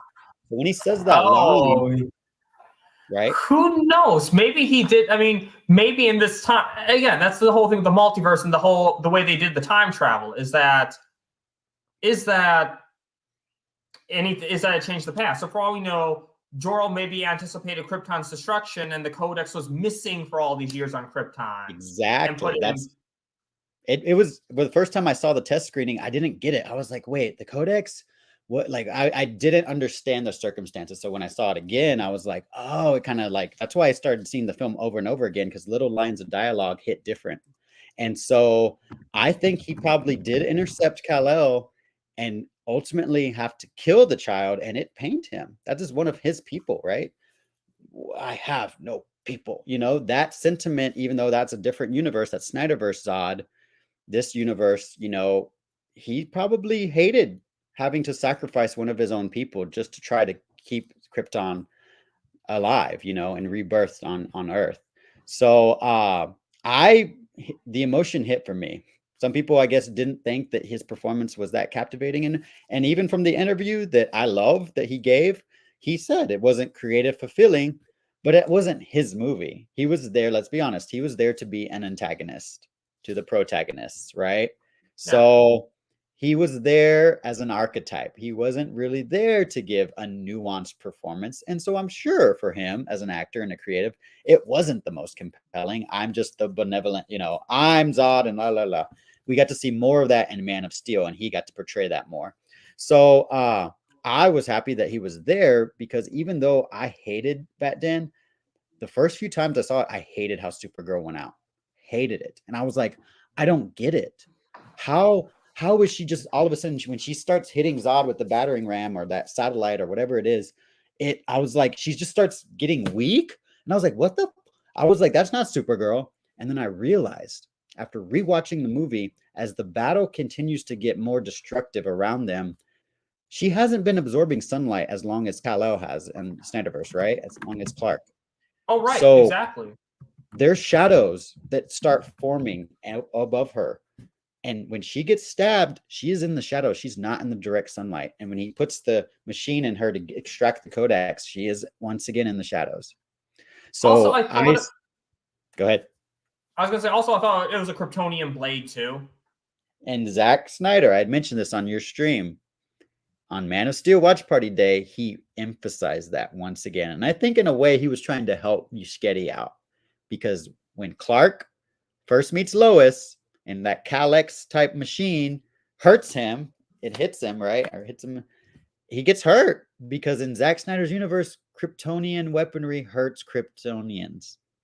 So even though when she dies and she gets stabbed, I was like, ugh. But when I paid attention to the visual language that Muschietti is representing, it makes sense. And it also proves that what Barry 1 says to Barry 2 is 100% fact that only Superman could stop Zod. So it not only shows the importance of Henry Cavill's Superman, that in this universe, in this timeline, if there's no Superman, that the universe is, it's gone. This world has to die because Zod is so powerful. So in my opinion, by having Supergirl get taken out by General Zod, it shows the importance of the SnyderVerse Superman, in my opinion, that there can be a Supergirl and a Superman in SnyderVerse, but if you only have a Supergirl, you're effed. Your universe is done. That would have completely contradicted Hamada's ending then. Right. Because in Hamada's ending, that's what it was. It was a Supergirl, no Superman. So that would have been. I think that was Muschietti also, in a way retrofitting, like, it's important that there's a Superman. Otherwise, Zod wins. Supergirl can't do it. Another reason maybe why Michael Shannon was half-assing it, because we forget that most of this movie was filmed under Hamada.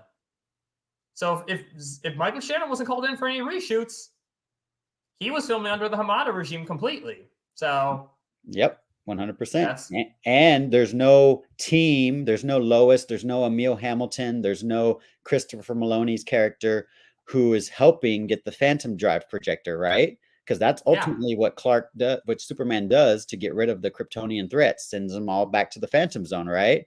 Well, even if Supergirl somehow takes out Zod, she's still got to deal with Faora. She's still got to deal with Namek, or whatever his name is, Non or whatever, and all those other Kryptonians who are not only getting sunlight and becoming superpowered, but they have their Kryptonian armor on as well.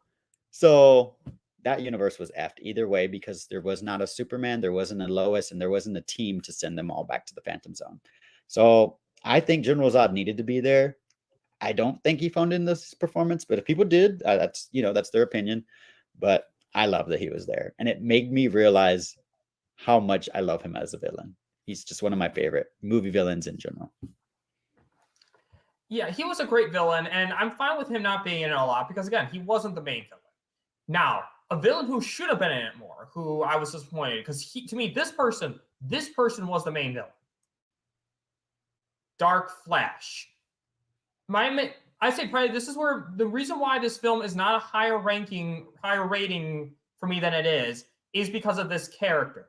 It's because, to me, it felt like Dark Flash was in the movie to give the villain a main antagonist, a main Flash antagonist. I kind of alluded to this in my non-spoiler review, is that this is what I was talking about, is that there was no is that he was there because the movie needed a Flash antagonist. But my issue is Barry was just kind of there. He saw him once. Barry dreamed about him for a second. And then there's only one fight with him. There's one fight with him. And one time you actually really see him in depth. And it's this scene right here. And he's taken out kind of quickly. As much as I love young Barry's sacrifice, make no mistake. But if this guy was built up more. And I've mentioned to you on your interview that we did that's 100% my thing is villains. Like, I love your hero is only as strong as your villain. And I'll be honest, I agree with you. If you want to consider the Chrono Ball fight, it's not really a fight. It's a confrontation, right? There's no fight that really happens. He shows up, pulls Barry by the arm, throws him down. Barry gets soot all in his face. And then he starts electrocuting him with the purple lightning, which causes the multiverse to come. Then he ultimately talks to him, powers up his like speed force. I guess, I don't know what was happening, but it's like a triangle type portal where he's charging up, and then tries to stab Barry 1, but Barry 2 gets in and gets hit with it, right? So, to my opinion, that wasn't a fight. It was a confrontation. But because it is technically Barry 2, I forgive it, because we're seeing the drama more so of those two villains, or those two characters in that scene where in the Batcave where Barry 1 snaps on Barry 2, right? We see the first clash.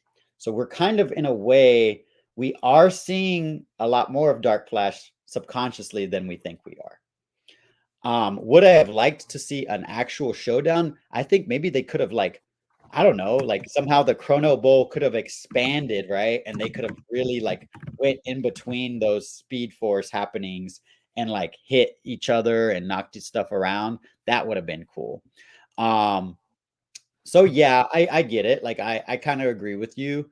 I forgive it, I guess, because like I said, subconsciously, it's Barry too, who is Dark Flash.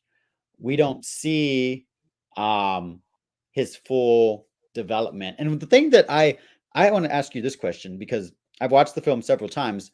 There's like a redness embedded within his, outer armor, right? And I was kind of thinking, I'm like, that looks like the negative Speed Force to me within him. Oh.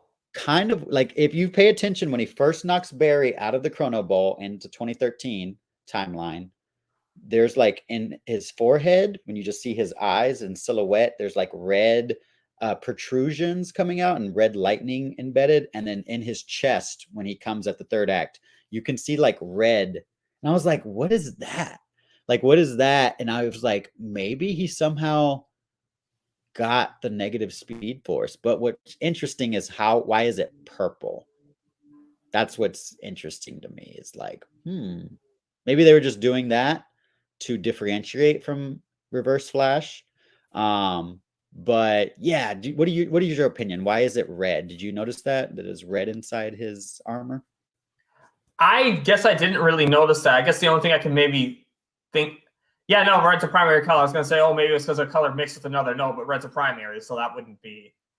I guess I didn't really think about it that much. I guess maybe just, it's kind of like, Barry, well, think about it like this. Barry Allen, you see young Barry Allen has the blue lightning like we saw in Zack Snyder's Justice League. And in in present day, Barry has yellow lightning. So maybe it's just kind of more of a progression type of thing. Yeah, I was asking my friend, I was like, wait, does blue and yellow, what do they make? And I was like, oh, they make green. So it doesn't really make sense that it would be purple. And then inside his design, it's like red. So I don't know. I really don't have any explanation for it. But in my own head canon, I'm just like, ooh, maybe Barry 2 in the future, who became Dark Flash, somehow tapped into some negative Speed Force. It's hidden within his armor somehow, but it doesn't really make sense for his lightning to be purple, the inside of him to be red, right? So anyways, just something that I noticed. I didn't mind it. I would have liked a more epic showdown because I love villains. So I agree with you in that sense. And the reason why I moved the time travel to this topic, to kind of combine it with this topic, is because I thought, again, Michael Keaton did a very good job explaining the time travel, the whole spaghetti thing. I thought that was a very good analogy. But my issue is what I took from that is that essentially you create a new timeline and you're not defeat, is that you can't really change your timeline. That's kind of what I kind of took from that. So I was a little confused how young Barry dying, why that got rid of Dark Flash, but that didn't get rid of old Barry. You mean Barry 1? Yeah, Barry 1.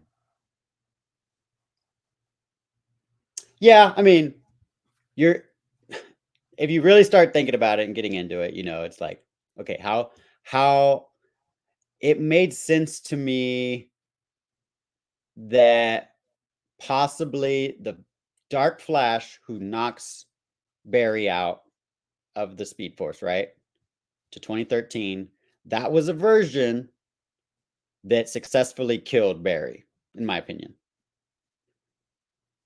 Right? But somehow, for some reason, Barry wasn't eliminated in the past, right? He was just eliminated in the future.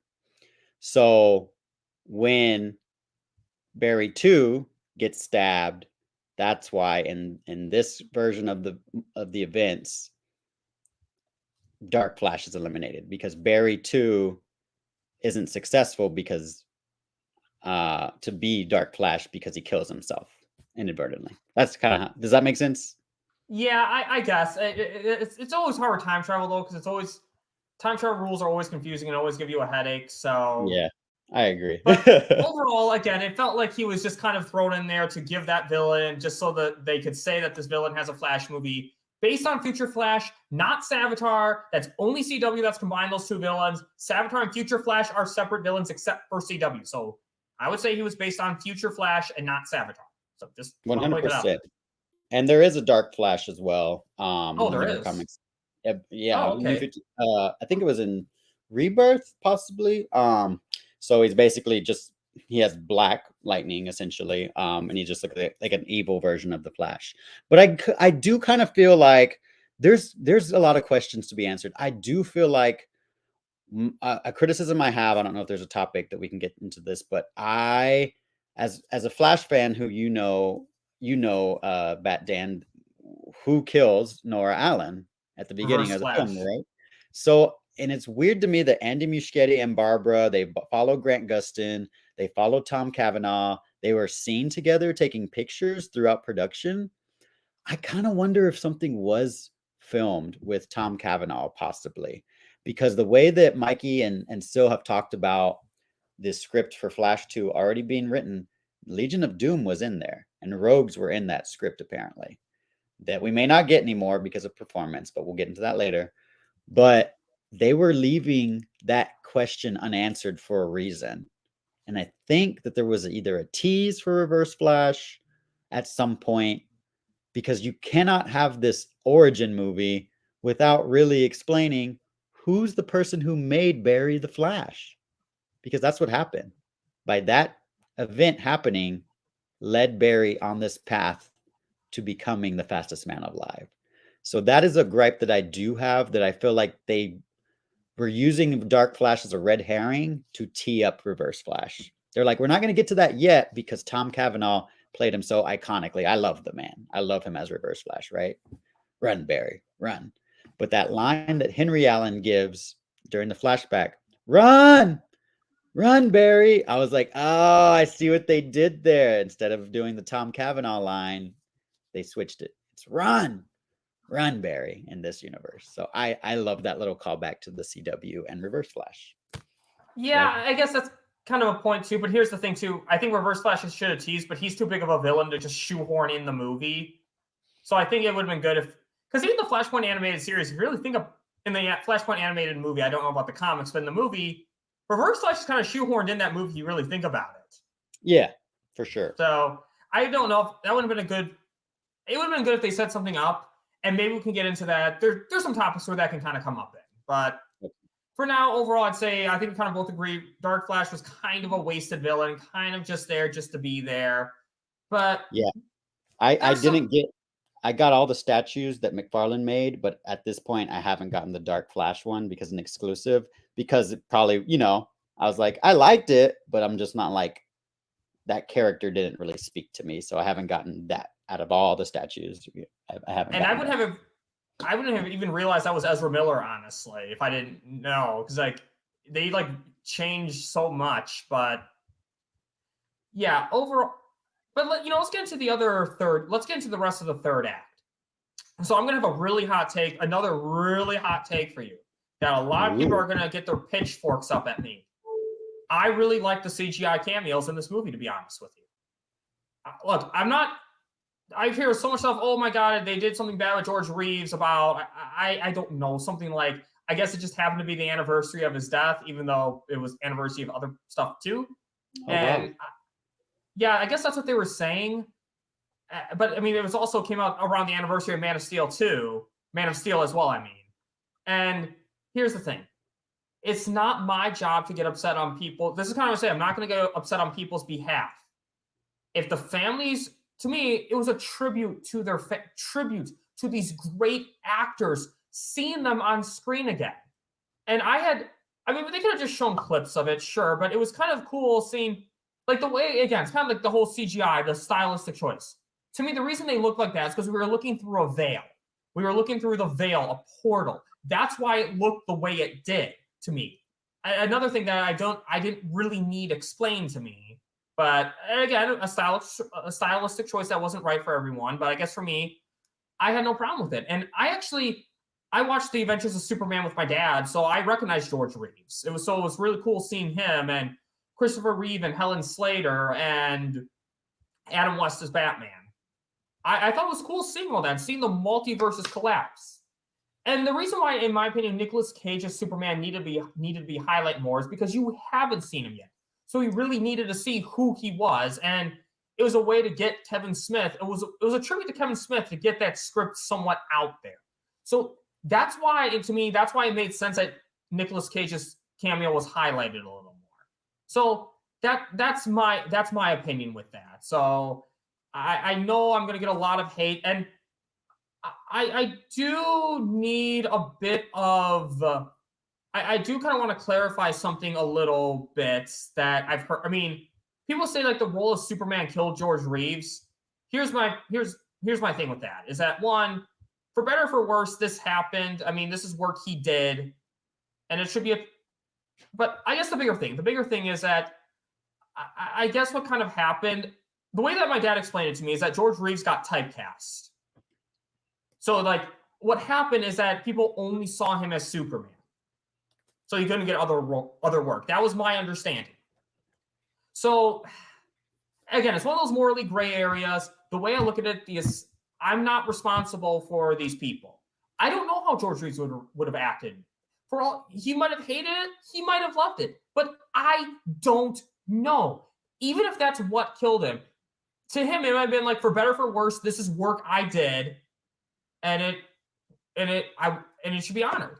Maybe that's how he thought of it. Maybe he thinks that maybe he's looking up from heaven or afterlife, whatever, religiously neutral here saying this. Maybe he hates it. Maybe he absolutely hates it. But we don't know. It's up to the estates to decide if this is bad. And I can't speak on if all these states are good because I don't know. I don't. So I'm not going to get upset on other people's behalf. I don't know if Christopher Reeve's family comes out and says, this was the worst thing ever. They screwed me over. They used some loophole. Then we can have a conversation about it. But until that happens, to me, I just saw a great tribute to a lot of great iterations, even George Reeves, because not a lot of people know that one. So I was so thrilled to see all that. So that's the way I look at that. So what's your take on that? So for George Reeves, shout out to Ben Affleck, who has played Batman and Superman. Have you seen Hollywood? Oh, yeah? Okay. I haven't seen it, but I did know about that. I've seen pictures of it, so I did know about that. If you don't know what Batman was referring to, how the circumstances around George Reeves' death, Ben Affleck is in a movie. I'm not sure what year it came out, but he plays George Reeves, the real life actor who is Superman. And you see Ben Affleck as Superman in that movie. And he's not what you would imagine, because George Reeves was a big bustled guy. And it's more about the events that were almost to his death, basically. So I never watched The Adventures of Superman, but of course, I mentioned to you, Bat Dan, my great-grandparents pretty much raised me. And I was lucky enough yesterday when I took my family to see it to have, for Father's Day, celebrated Father's Day early with my 83-year-old great-grandfather who basically helped raise me. The entire movie, Bat Dan, he was like this. But when George Reeves came on screen, he was not expecting that. He looked like a little kid. He lit up with so much joy. And for seeing, like, from that perspective, seeing somebody who is, from a different generation entirely, but also raised me and instilled in me values that are very similar to Ma and Pa Kent, made me remember how important the character of Superman is. Because George Reeves carried that same sentiment, that what Superman stands for, and now Henry Cavill, our most recent Superman, still embodies those ideals, in my opinion. I don't know about the controversy you're talking about, of people saying they didn't like that, but what I would assume is for George Reeves, Christopher Reeve, and Adam West, that their estate would have had to approve of that and would have been compensated monetarily wise for that. So if you have an issue with that, I'm not sure. I may be speaking out of complete ignorance, but I would assume that WB would have compensated the estate. And at that point, maybe George Reeves would hate this, right? But his family hopefully is being taken care of. by him making an I appearance. think the issue with George Reeves is that he didn't really have a family, so his estate was more corporate or something. I don't want to go. I want to be careful what I say because I don't want to get this completely wrong. But I think that's kind of the issue. Okay. But Well, that would be. We can't figure that out. Though. We don't know. That would be bad. I thought it was genius, though, to have Teddy Sears from the CW portray the first Flash ever before Barry Allen existed. It was Jay Jarrett. And having Teddy Sears as that black and white version from George Reeves' universe was genius, in my opinion. What were you going to say?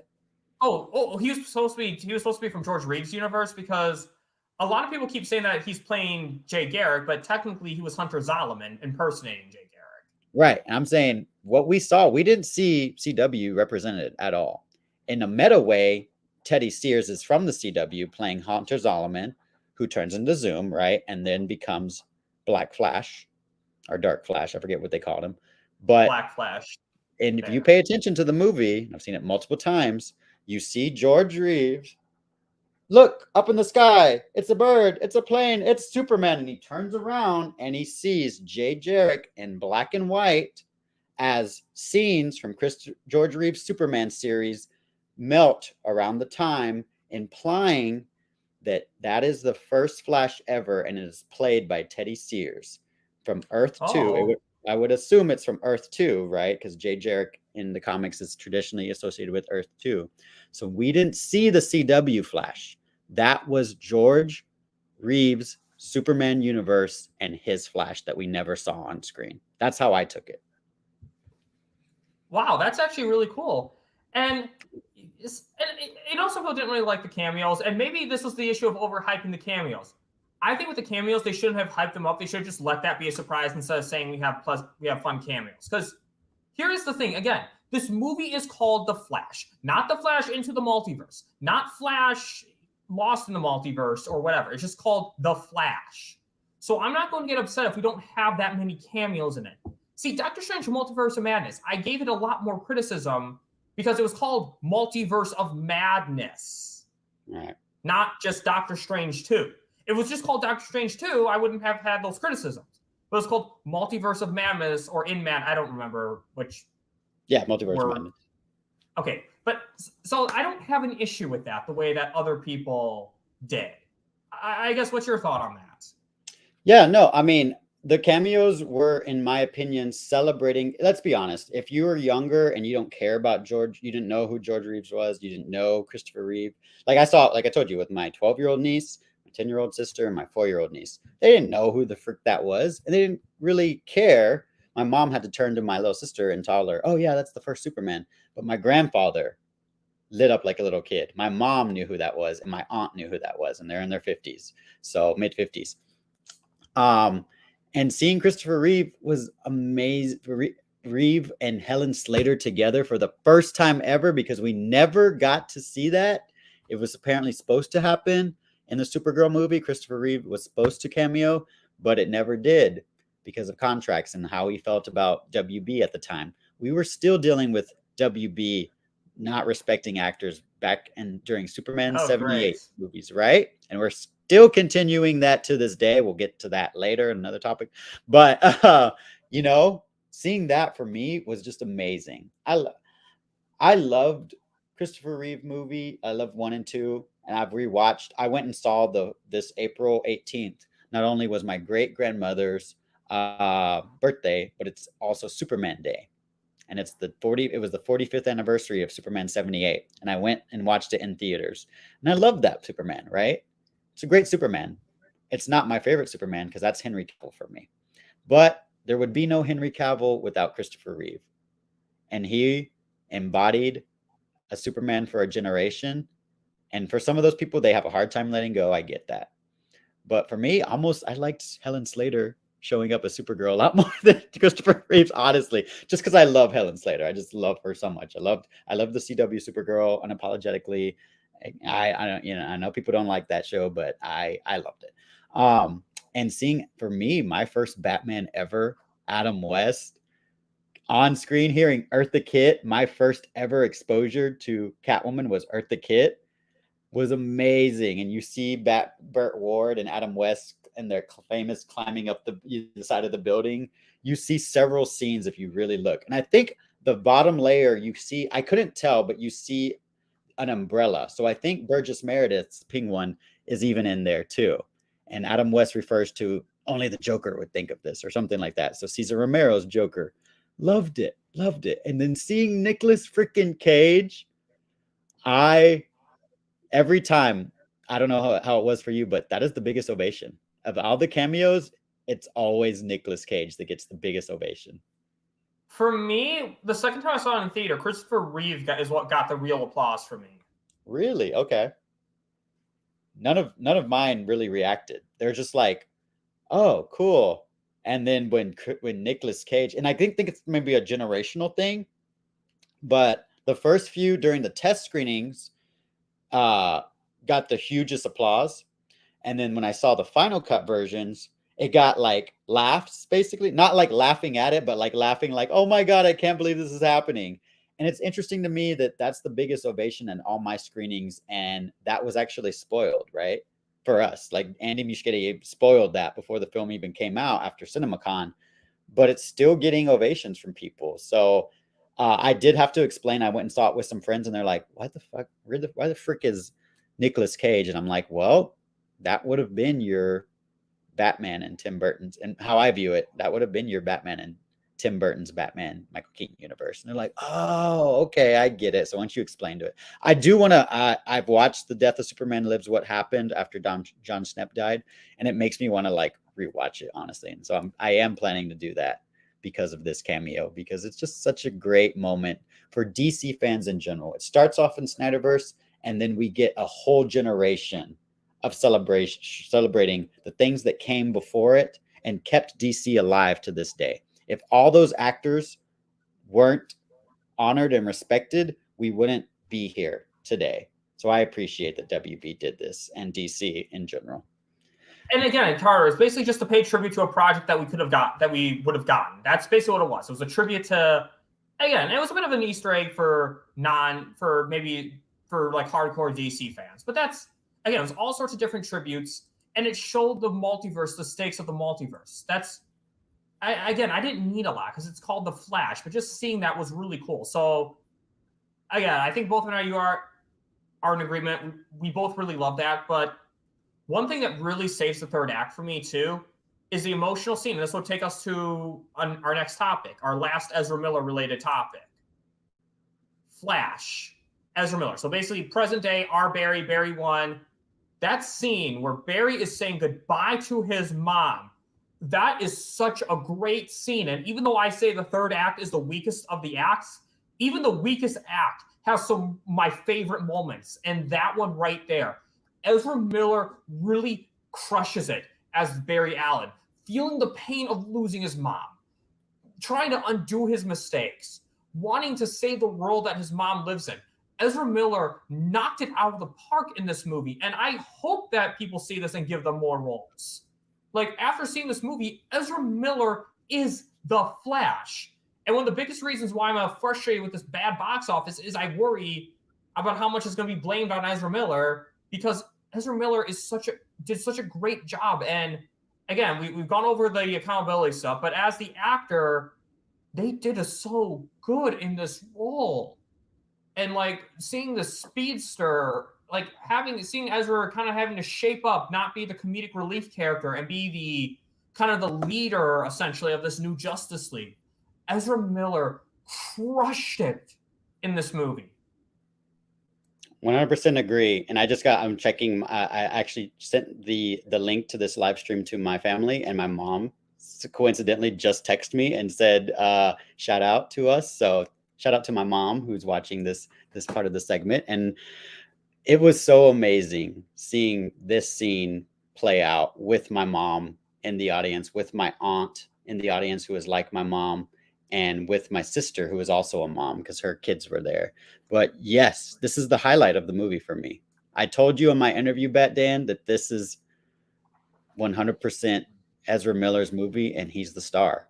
And this performance, in my opinion, as much as I hated the lack of the fight between Kara, Supergirl, and Zod, and Faora, and Flashes, and the Kryptonians, and Dark Flash even. For me, this is the climax of the movie. It's this scene right here in the grocery store where our hero has to make the ultimate sacrifice and undo the thing that keeps his mother alive. And is the one thing that he wants in this universe so bad, to have one more day with his mom, right? And to have her in his life to this very day. It kills me, Bat Dan, every single time. Yesterday, when I took my family, my 4-year-old niece, she wanted to like basically sit in my lap and watch it with me. And I was hugging her and holding her as this scene played out, and I just started weeping. And I've seen this movie so many times, Bat Dan. And the reason I love going back to and supporting this movie is because for me, it is that emotional journey. You get the joy, you get the stakes, you get the fear even throughout this movie, and you get the serious moments where the berries snap on each other, right? But this brings it right back at home for me. And, you know, the Grant Gustin series did it beautifully, and this movie did it authentically and beautiful, because the way I can't help it. The way Ezra acts in this scene breaks me, because I'm a mama's boy. I'm going to admit it. One of the reasons why I love BVS and the Martha scene, I'm a mama's boy. My mom pretty much is my, you know, she's seen all the SnyderVerse movies with me. She loves the X-Men. We love Marvel together. She helped me become the DC fan I am today by spoiling me and buying me action figures and everything that I ever wanted. She took me to see Batman Returns when I was probably way too young to see it. She took me to see Batman Forever and Batman and Robin, and I don't care, y'all. We'll get to it later, but I love those movies, okay? I understand they're trash compared to everything, but I was a kid when I saw those movies, and my kid self still loves those movies. I'm that same person deep down, but I love Val Kilmer as Batman. I love George Clooney as Batman. When I saw those movies in theaters with my moms, I didn't understand why the adults were laughing around. I was like, what are you talking about? This is serious stuff. This is Batman and Robin. So let me preface to say that. But yeah, seeing the human aspect of this story play out, it transcended this movie for me. This is about a boy trying to undo something that was horrible that happened in his life, and ultimately realizing that I got to let go. My mom told me this a long time ago, and she was right.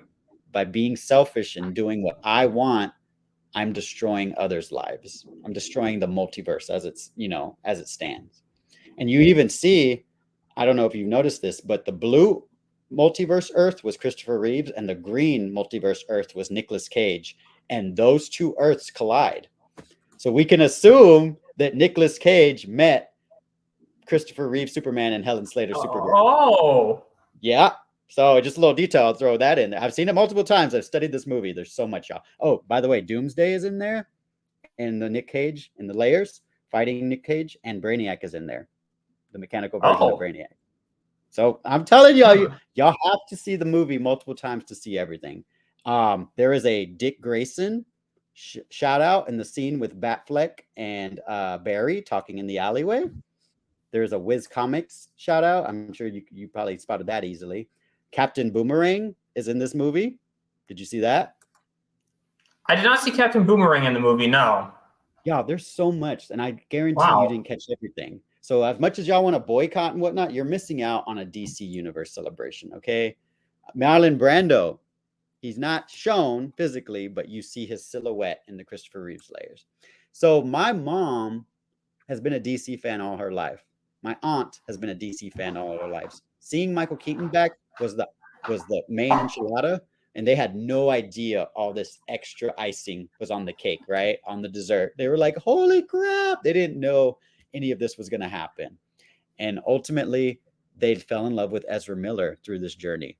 And my mom lost it. When the scene, I asked her, I was like, Mom, did you cry? She's like, yes. When she says, you have to tell your mother that. Moms like to hear these kind of things. And I sent her, and it is Father's Day. Happy Father's Day to everybody. Unfortunately, I don't have the best relationship with my father at this point. He's not really in my life. He's alive, but he's not really in my life. And I shouted out my mom, my aunt, and my sister today. I said, Happy Father's Day, but also Happy Mother's Day, because y'all are the best. And my mom and my aunt said they love that scene. I sent it to them because it's posted on the Flash's Facebook and Instagram pages. And it's just a great movie about the importance of people, not only family, but people in your lives. And I've said this in your interview, that this movie reminds you of what's important in life. And those are the people that make you who you are.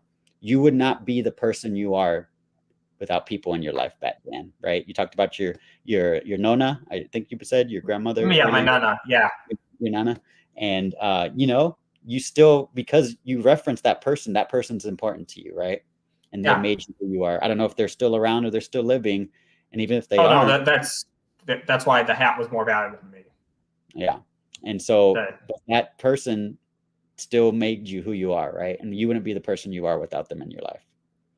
Yeah, exactly. I mean, not just, with my relatives who are dead, with my relatives who are alive. That's right. And see, that's what, I mean, Ezra Miller and that whole aspect, that's what takes this movie from an average movie to a really great movie. And that's why I think this movie deserves at least a high B rating. It's like that performance right there. You don't have that in Aquaman.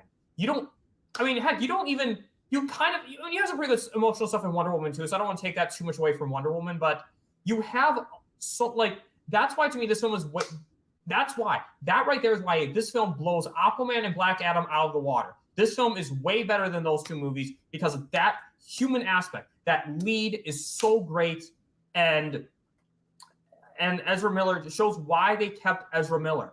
Why people need to get over the BS allegations and learn mental health, learn that aspect, and see this movie. Ezra Miller is phenomenal in this movie, and I want to see them as other roles. I don't want to see in Zack Snyder's universe. I don't want to see anyone else's Flash. Ezra Miller is the Flash. Ezra Miller is Zack Snyder's Flash, and we'll get into this in my concerns with the box office results. But Ezra Miller really carried this film, and I mean, this was a Flash movie. So saying Ezra Miller carried this film is not a bad thing. It's a Flash movie. He should be.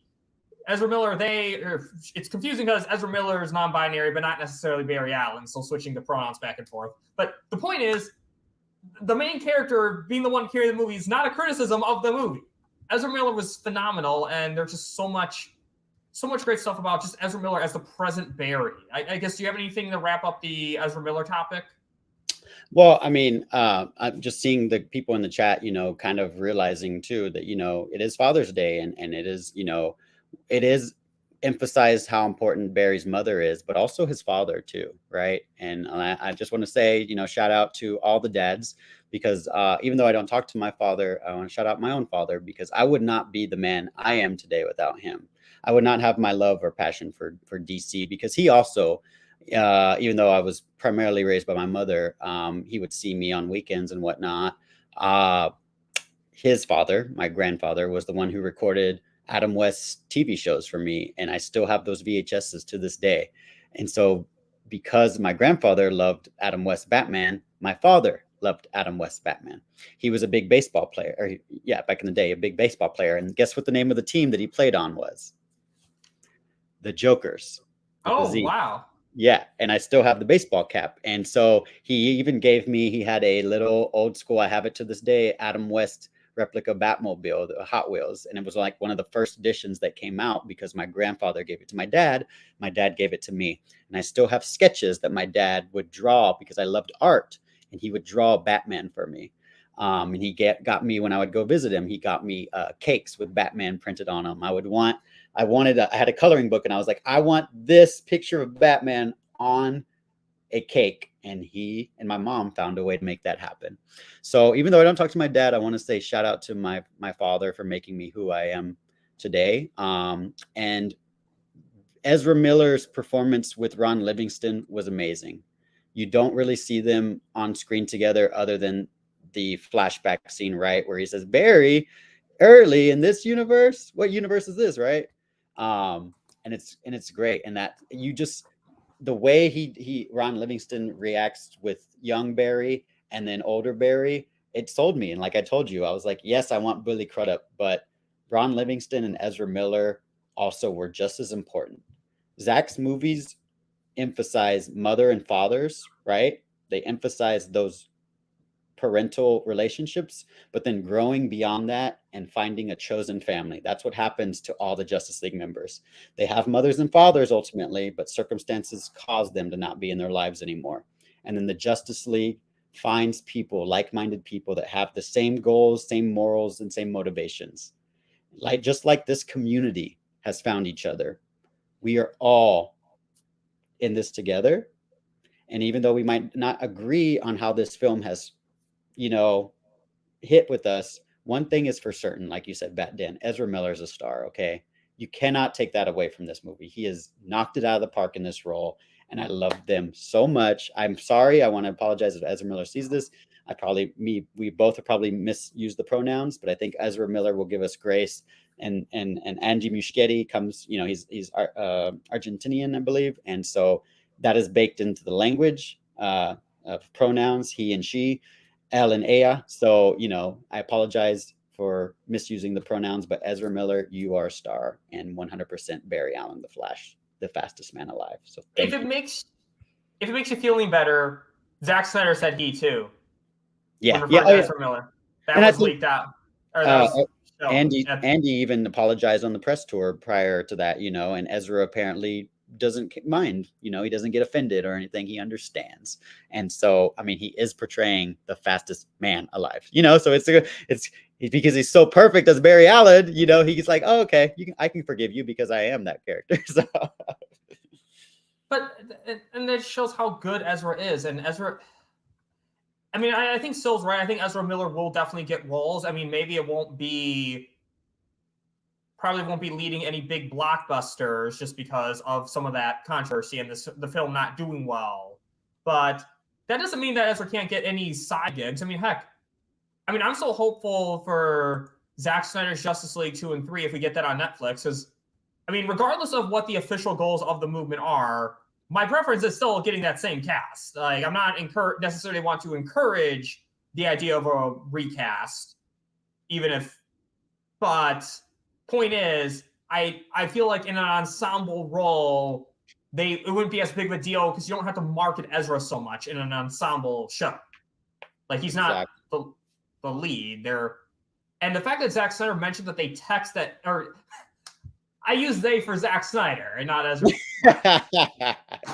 Anyway, the fact that Zack Snyder mentions that he texts Ezra Miller, still, that's not nothing. So I'm still hopeful that my own personal preference is that when we get Zack Snyder if we can still get Zack Snyder Justice League 2 and 3, and I'm just going to call it 2 and 3 for now. I know it could be a series or whatever. Just for now, 2 and 3.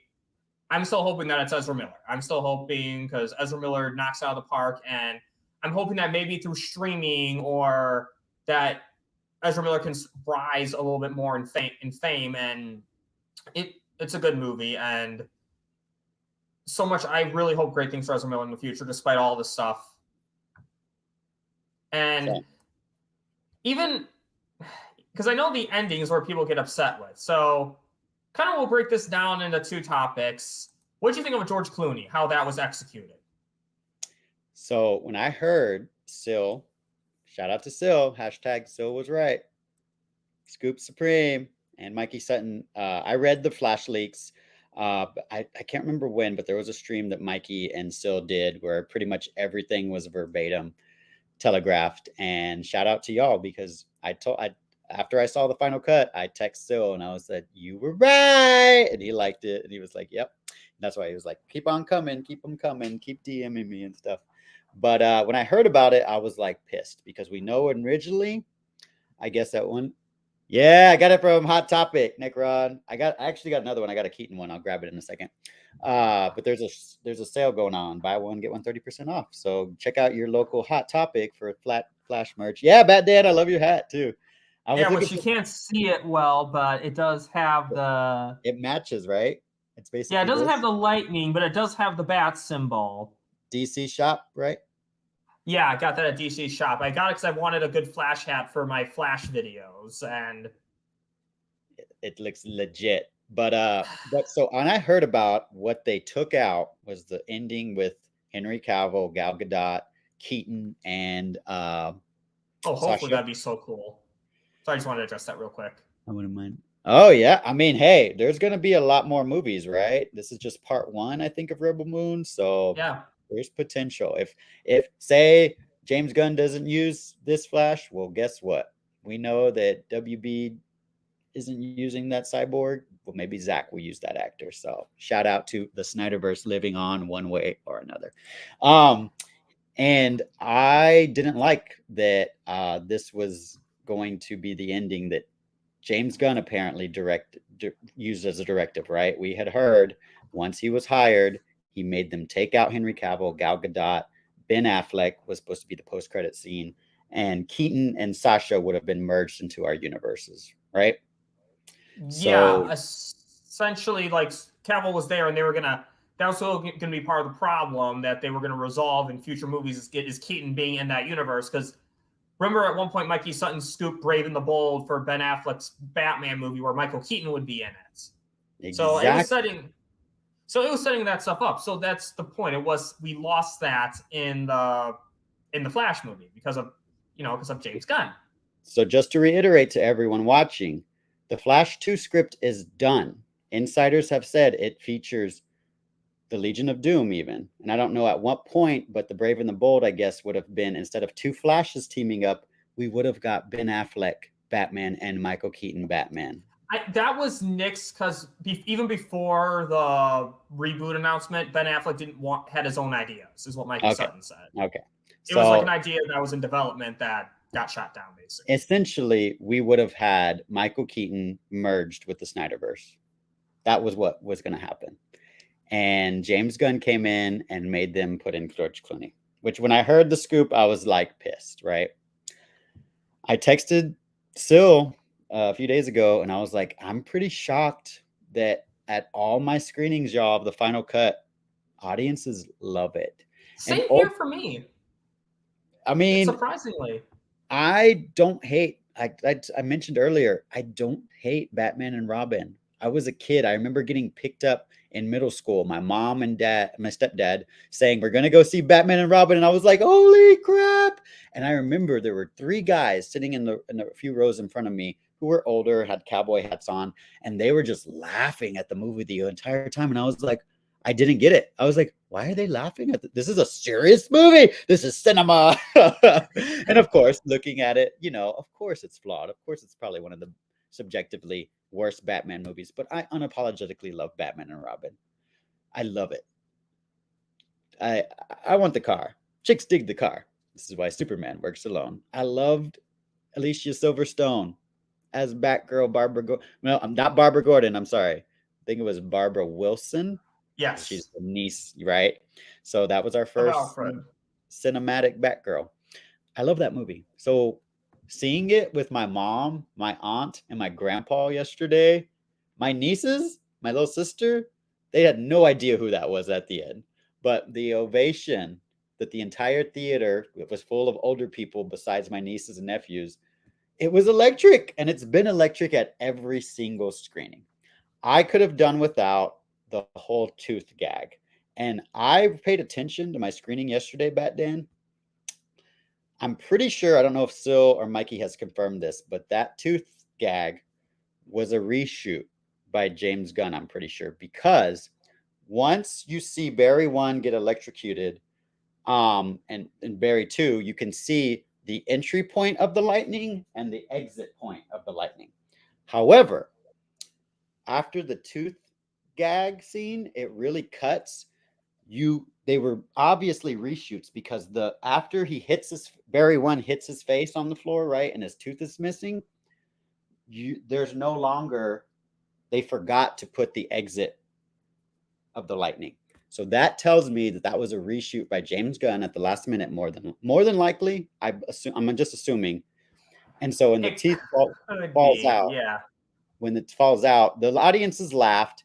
Me personally, I'm like, okay, it was kind of dumb. It's making a joke out of Barry Allen. Oh, he's snaggletooth, But it ultimately leads to applause.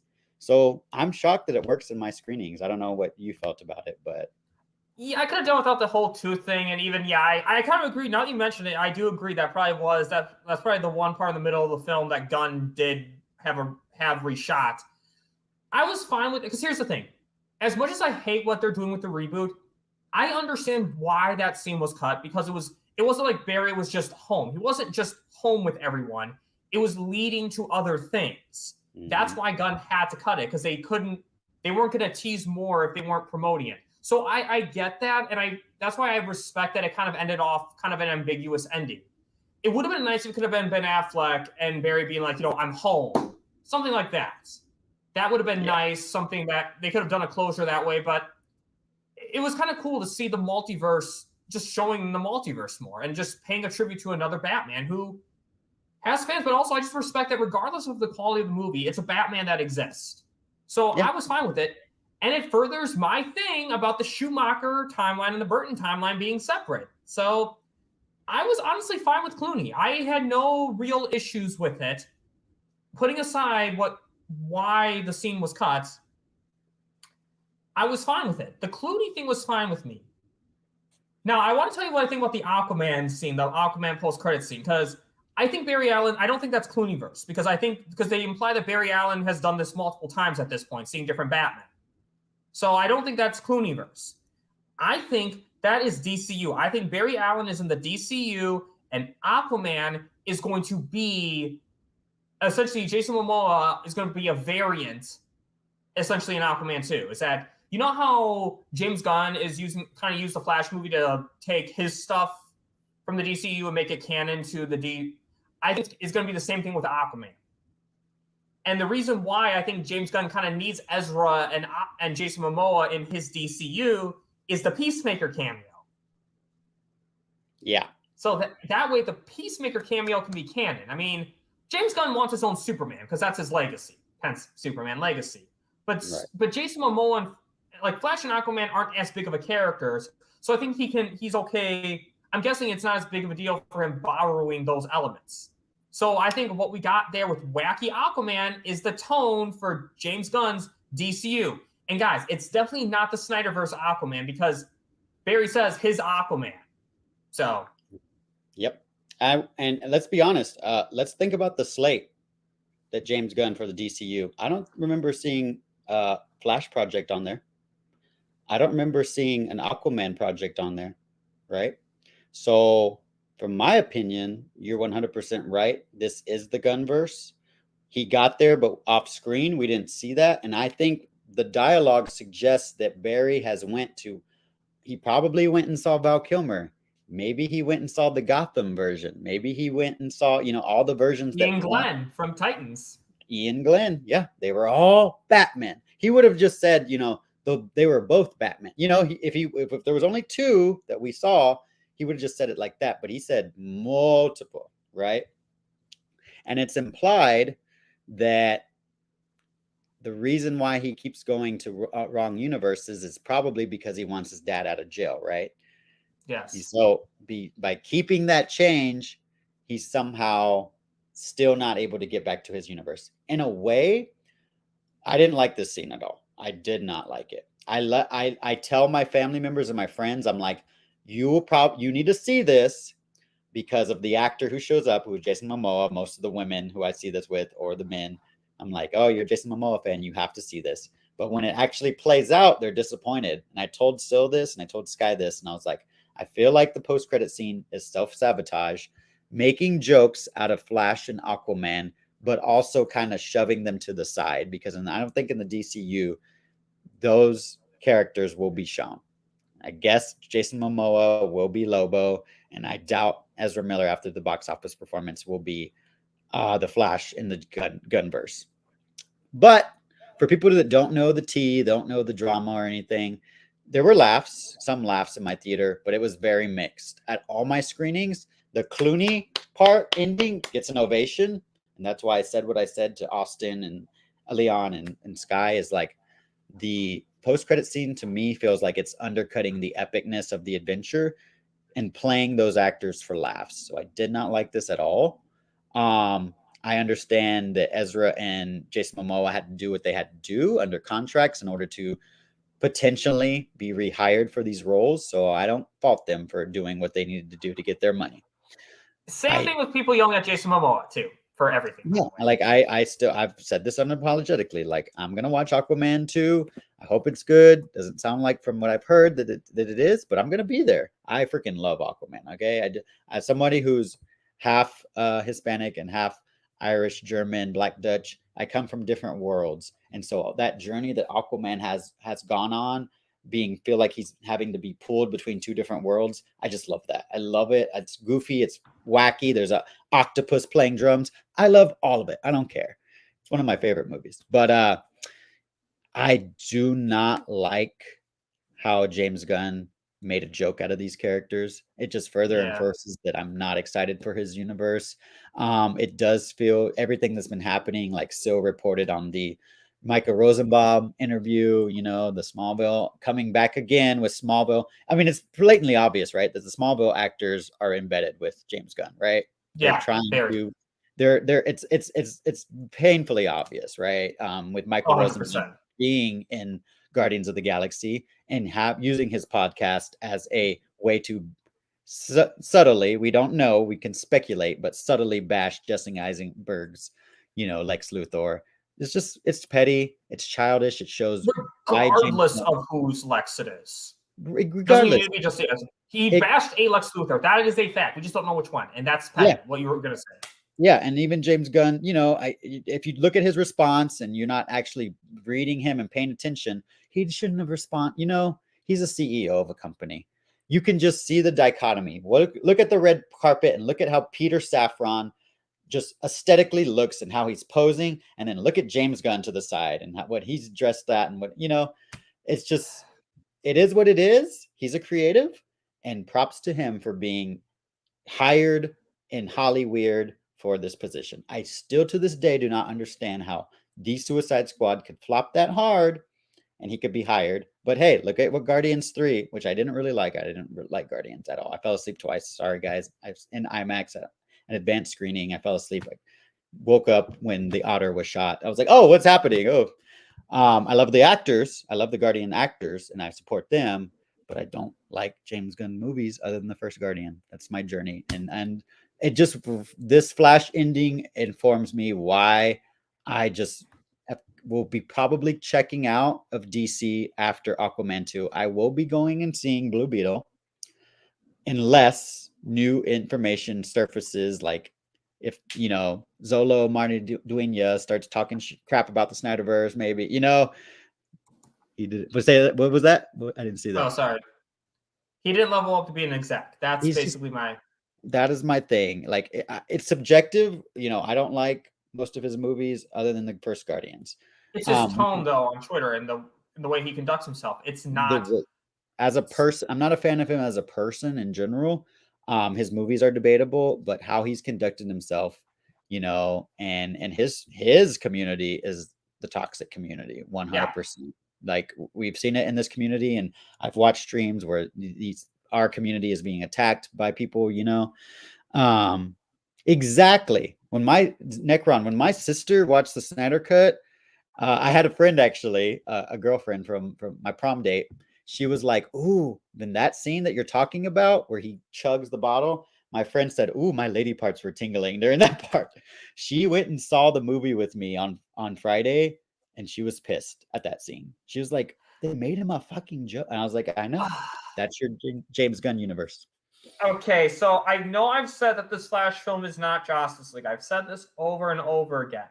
But this one scene here, the only scene in the Flash movie that has Josstice League elements. Because remember, both the Aquaman drinking beer, chugging whiskey on the pier was in both versions. But in Josstice League, in Zack Snyder's version, it was very sorrow music showing that alcoholism is a problem with this character.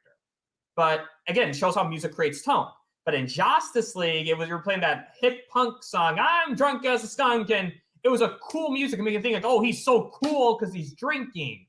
The exact same emotion conveyed by music. But the point is, it's like, again, Zack Snyder's showing the seriousness of the alcohol addiction, whereas in here, you see Joss Whedon and James Gunn both showing the alcohol addiction being a laugh. And that's, I don't think Barry himself was an issue in the post-credit scene, but Jason Momoa's Aquaman, that was the big issue for me. He feels like a clown, right? A clown parody version of himself. And I think that was purposely done because if he is Lobo, they're going to make Lobo the badass version of Jason Momoa. But maybe he will still play, from what Sil has said, maybe he'll still play Aquaman, but he's going to be the buffoon Aquaman, which I really just don't really have much interest in. If that's the Aquaman that's going to be an Aquaman 2, then I'm going to go to a free advanced screening and I'm not going to pay to see that, but we'll see. We need to look at a trailer. I love the first Aquaman. I want to see everyone back. I don't mind Amber Heard like you, Bat Dan, because I actually don't have a preference on Amber Heard because I didn't watch the trial. Yeah, exactly. We talked about this in my interview that we feel the same way. She's a person. Johnny Depp's a person. Both toxic. It is what it is. I'm excited, but I reserve to change my mind if I might not see. I'm planning to see Blue Beetle. I have a shirt actually. Walmart has already started marketing. There was a Blue Beetle shirt in the boys section. I got an extra large. I was like, I've never seen a Blue Beetle shirt, so I'm gonna get one. So we're probably gonna get another trailer for Blue Beetle and Aquaman pretty soon. Yeah, that's Katara. That's the one thing I think of is just like it was a bro moment. You're right. Like when I saw it when you Necron, I talked about they're not really a fan of that. And Necron was like, oh, it wasn't. After Necron saw it, he was like, it wasn't that bad, which I agree. It's just not. It shows that I don't think Gunn cares about these versions of this character, in my opinion. Just how it hit me, it shows that he doesn't care.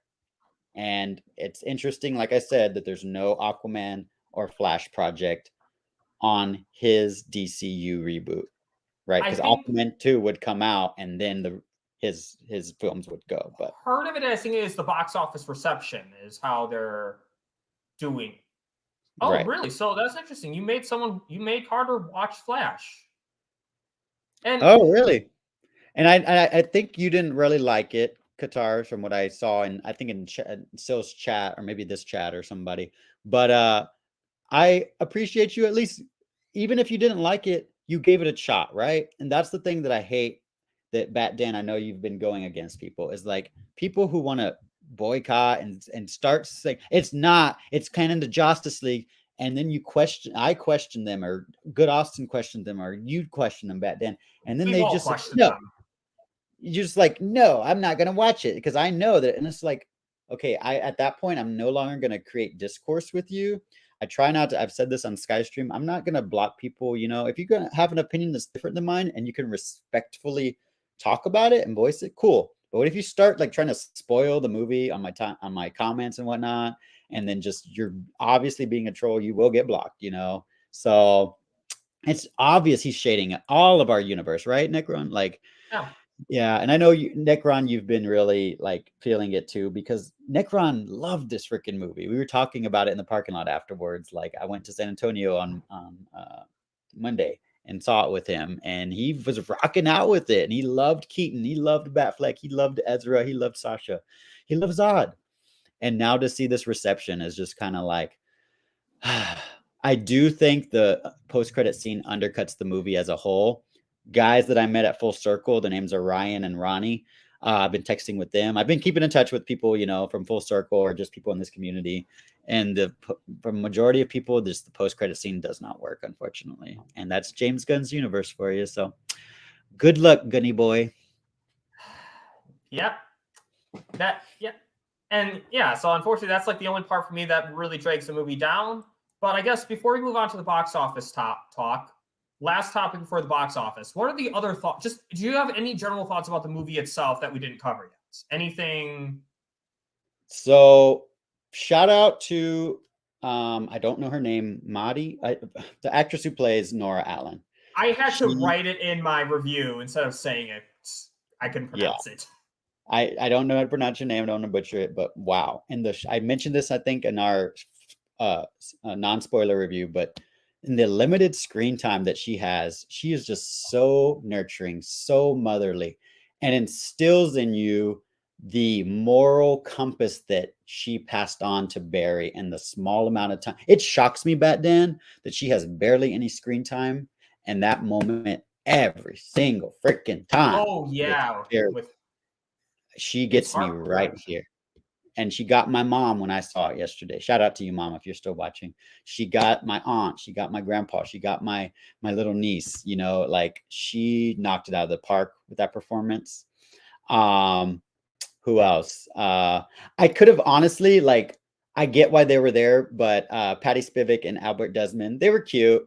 I wish there would have probably been more of a tease, because Albert Desmond does, you know, come out to be Alchemy, Dr. Alchemy, I believe. And Patty Spivak is just basically a supporting Central City character citizen for The Flash. In the Flash TV series, which, to clarify, Julian Desmond, his middle name is Albert. So like Albert Desmond is Alchemy. In the Flash series, it's Julian Albert Desmond. So they didn't. Okay.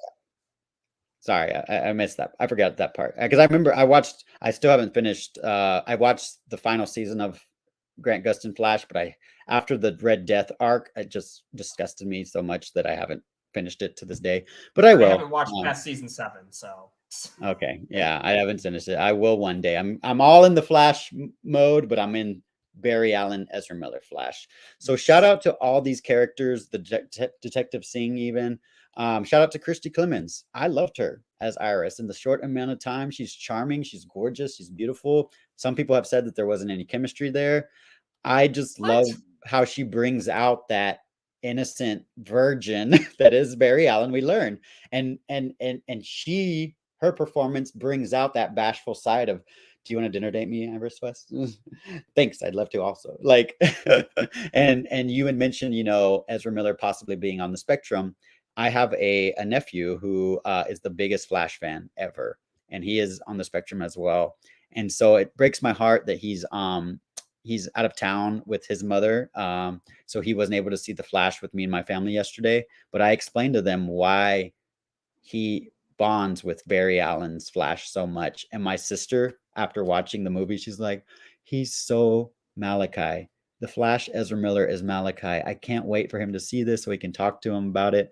So everyone who helped Ezra get this performance, thank you. Shout out to y'all. There were a lot of supporting players that probably I'm forgetting in the movie.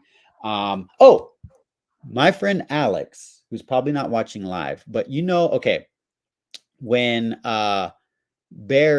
young Barry 2 first gets his powers in the blue lightning and he's running, right? And before the clothes start burning off, he steals a pizza from somebody and the pepperoni flies off the pizza and he tries to bite it, right? Have you looked and analyzed who that is? Oh, no, I haven't. So did you watch Game of Thrones? Yes. Jaime Lannister, apparently. My friend who saw it in IMAX to me, he's like, that's Jaime Lannister. Did you realize that, in a beanie? And so I watched it, and I'm going to probably have to see it. I'm going to probably see it later on in a few hours, actually with my cousin, because I want to see it in IMAX and I want to focus. But it's a guy with facial hair, a gray beanie, and so it's kind of hard to make out because you see him steal the pizza and he goes by and you can't really see his face really that well. But then after Barry 2's clothes caught on fire, he hits a suitcase that the old woman is using, and then you see that actor try to bite the pizza and it's not there. And so I'm going to pay attention to that scene. So if that was Jaime Lannister, shout out to you for doing some weird cameo that nobody knew about. So I don't know if that was him or not, but I love this movie. Once again, this is my favorite movie of 2023. I don't care how other people feel about it. I respect them for having their opinion, but no one's opinion is going to change my opinion. And I'm not threatened by somebody else's opinion being different than mine. I am my own person. I have my own thoughts and opinions on things. And if you want to debate that respectfully, awesome. But I said what I said in all my tweets. I still believe the Flash hype because I 100% think it should have performed better than what it has been. It deserves so much more because there was so much passion, dedication, and love for the character of the Flash and the DC universe, in my opinion. Okay, so actually, let's get into that. So the box office topic. There are so many factors because this wasn't, okay, the movie's quality was not the reason this film flopped. There have been way worse movies that have performed much better on that. And that comes right. It's hard to see this film bomb. It really is. It's been really hard on me to see the film bomb. It's been hard. And there's so many factors that have gone about it. I mean, look, elephant in the room, I'm not going to say that as much as we both support Ezra Miller, are we going to act like the controversies did not affect this at all? Of course not. Of course there was some effect on it. Right or wrong. This isn't about Ezra Miller being guilty or innocent. This is about right or wrong. The headlines, unfortunately, did motivate people not to see the movie. I'm sure that it's not the only play, and I don't think it's even the biggest play. I think there's much bigger plays here than Ezra Miller. But I'm sure that did have an effect, and it sucks. And I think there is a whole nother conversation about media accountability that needs to be had here, because today it's Ezra Miller. I say this a lot. Today it's Ezra Miller. Tomorrow it's me. So just saying, people, we should really be more bothered by this for other reasons. But unfortunately, yes. And okay, so this is why I get annoyed with the Snyder only fans, Josh, is that I see so many of them have been very supportive of Ezra Miller through all the allegations, through all the mental health stuff. They have been supportive of Ezra Miller, but yet they're calling for a boycott of this movie. Do you honestly think that this film flopping is going to be more associated with James Gunn or the 10 minutes of screen time Ray Fisher would have had in this movie? No. It's going to be associated, a lot of it's going to be associated with Ezra Miller and you. Yes, you, by advocating for the boycott, and not you, Josh, talking to these people who advocate for the boycott. You people who claim to support Ezra Miller, by calling for this boycott, by being a prominent account, calling for this boycott, guess what? A lot of that's going to reflect on Ezra Miller because you wanted to feel good about yourself. That is the reality of what happened here. I know it's harsh, but that is what it is. And that is one of the biggest reasons why I'm so upset this film failed, is because I've been supportive of Ezra Miller through everything. And even more important than getting the SnyderVerse was that Ezra Miller can have a good career, be successful, and not lose a role because of allegations. That is why I'm beyond pissed off that this movie flopped. For that reason, just that reason alone. I guess, do you have any thoughts on that angle? Oh, I have a lot of thoughts about that. We'll see how long this goes. But yeah, I mean, we gotta admit it. As much as I'm a Snyder fan, I'm a DC fan. I was a DC fan before I was a Snyder fan, but for me, Snyder's work hits me here where others don't really, right? But this Flash movie did hit me here, and that's why I love it so much, and that's why I will continue to support it for as long as I can. But there's no other way to say it, y'all. This is a flop. Okay, we all gotta take the L, and there's a variety of reasons. Okay, I mentioned this to Sky, to Sil, and on several streams, but I do think that we'll get to the Ezra stuff in a minute, but there was self-sabotage here, y'all. I have been going to advanced screenings since 2011. Okay. There has been a few instances where there have been movies that possibly, they're usually, the standard is there's one advanced screening for most movies. Sometimes there will be one advanced screening, because the whole motivation of it is I started going when I was in college, just to preface to people who haven't seen my Bat Dan interview, but I started going in college, and somehow, because they would get advanced screenings to movies, and somehow I got on a list after graduating college. And there was a company here in my region who does it free advanced screenings, and they ask you to scan a QR code to give comments afterwards. Back in the day, it actually was a paper slip, and you wrote down your review. And so they basically judge. Yeah, Qatar, there were 7 advanced screenings. There were 4 for the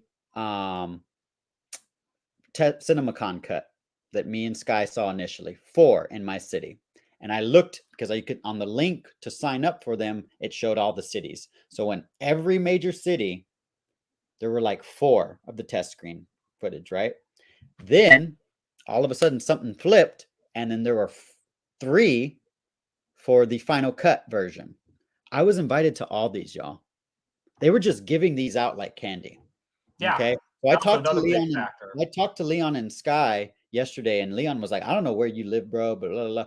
The way it works where I'm at these advanced screenings, the usual people who make it to the one advanced screening are the same people. We all know each other because we've been going to these for years, and we're there to see a free movie, right? So you see people in line, they're like, oh, I remember you when you were here for Transformers, or you were here for Little Mermaid, and you know, the last one I saw was Elemental. I saw Elemental free. And you see all the same people. But for the Flash, By the time me and Necron on June 12th saw the official paid, it was a paid advanced screening on Monday, June 12th. While I was in San Antonio watching it with Necron, I got an invite to the 8th advanced screening. So after the paid screenings had already started, that was Monday, June 12th. On June 13th, I was invited to my 8th advanced screening. From the research I've done and from what I've heard, is that they were basically giving anyone and everyone passes. So that's why I would hear such ignorance in line, because usually it's the same type of people who know movie news. But because I've went to all these advanced screenings, there were ignorant people who were just like, oh yeah, my boss's friend sent me this because they had already saw the movie last week. And so you got a lot of people coming in who were general audience spouting ignorance. And that's why I had to interject when they were talking about, oh, Ezra beats women. Or blah, blah, blah. You cannot. And so that was 8 in my city. And I looked and they were in every major city, Dan. There were way too many paid by the studio paid advanced screenings. They lost so much in ticket sales purposefully to devalue the brand of DC Comics and the SnyderVerse, in my opinion, to basically ensure that James Gunn had carte blanche to do whatever he wanted and could recast every single one of these movies. And that's just one instance, in my opinion. So that's my theory. I'm a conspiracy theorist. I'm just looking. I actually agree with you on that 100%. Is that because think about this: what these Snyder onlys don't realize is that the Flash film doing well is good for the SnyderVerse because it shows the man for the SnyderVerse cast. Because here's what they need to realize: is look at Netflix, for example. Netflix already has Zack Snyder with Rebel Moon and Army of the Dead. Okay, so if you want them to justify paying for these DC characters, you need to show demand for the DC characters as well, not just Zack Snyder. Because Netflix has Zack Snyder. They don't have DC though. So convince them to license the DC characters as well. And again, I think Gunn knows this. Gunn knows that this will create demand for the SnyderVerse. So he's not going to openly say, yeah, I want this film to fail. He's not going to do that. He's going to promote it because Black Adam was one thing because he just became DC head. But now that he's been DC head for a while, him not promoting a film is not a good look, especially because David Zaslav, I'm sure, was really all in on this film. I think James Gunn is who should get the blame is James Gunn, because he announced the reboot before that happened. And yes, I think he made sure that this film failed with those free screenings. Why would you give so many free screenings away? Word of mouth is great for a small point of view, but not for the entire business because they don't make money. And at all my screenings, they would so it's the same people who work, they would go through the line and apparently, DC Talk, I'm serious. They would go through the line and say, oh, is there anybody from the local Boys and Girls Club? Or is there anybody from this nonprofit group? So not only were they giving out anybody free passes, they had this initiative to give it to families, right? And families are primarily the target. Let's be honest. We're dealing about capes and superheroes, right? So if you want to have a problem with the tone of the movie, a problem with the baby shower scene, look, it's a kid, it's a comic book movie. Okay, if you're taking it way too seriously, we can, we don't like the Jason Momoa scene and whatnot, but let's be honest, we can forgive. It's a big picture because this is comic books, right? We're kids. We're the people that they're marketing it to, our age group. But it's weird to me that all these screenings, I've never seen 8 happen, Dan. So when you compound all in the major cities, 8 free screenings in major cities before the movie was even out yet, right? You put on top of that the misinformation about Ezra Miller, who was going through a mental health crisis during 2020, from what I understand, due to supply chain issues for pharmaceutical industry, not being to level himself out and going through a personal crisis with stuff at home and traveling the world. Maybe he shouldn't have done that, but he was doing what he thought he needed to do. So then the media took advantage of everyone being on their phones, being online, and just clickbaiting and patronizing websites and clicking to see all the negative attention on Ezra Miller. That, unfortunately, on all my screenings, I always had to interject and dispel misinformation. I tried to let people talk, but when they talked about him being a groomer, that's when I interjected and I was like, actually, you need to know about this. And then people were like, oh, okay, I didn't understand that circumstance. And I was like, yeah, there's context that the media is not going to give you because they want you to keep clicking and knowing that this person is a menace because it furthers that clickbait, right? Yeah. This Comcast merger, that's my hope. Like, honestly, like Universal, I just hope that you buy this company now. I do not have any faith in James Gunn. I do think there was self-sabotage just in the man, how he's conducting himself. I've seen him exhibit behavior exactly like Joss Whedon, y'all. I've seen it firsthand. I've talked about with you, Bat Dan, how after Josstice League came out, Joss Whedon liking tweets that were anti-Zack Snyder and talking about how the movie was crap. I just, if you're a James Gunn fan and you're excited, that is 100% your prerogative. But if you look at everything and tell me with a straight face that he is the right person to unite the DC fandom and conduct themselves as a professional, you are 100% long. See you later, Katar. Thanks for hanging out. But I do think there was self-sabotage. I don't think David Zaslav cares about this company. From what I understand, Bat Dan, he used to work for Universal. All he cares about is devaluing this entire company so that he can sell it back to his friends and make a big bonus. Yeah, he used to work for, he came from Universal, from what I understand. So there's stuff going on. God forbid, though, will Universal keep James Gunn? I don't know, but I 100% believe there's a reason why Universal, was also a sponsor of Full Circle, I think. So there are talks happening with Universal. It's a matter of time between WBD and Universal merge. But my conspiracy theory is that James Gunn wants to close the door on the SnyderVerse, put his DC characters on the screen, and then ultimately try, I don't know if this will happen, I will lose respect for Kevin Feige if it does, but try to do that DC Marvel crossover with James Gunn's Justice League, which I don't really care to see. If you're going to give us a DC Marvel crossover, of course I want to see that. But I want to see the epic versions of the Justice League go against the Avengers, who are epic in my opinion. I'll be honest, I'm a comic book fan. And as a DC fan, it's Justice League all day for me, Batman.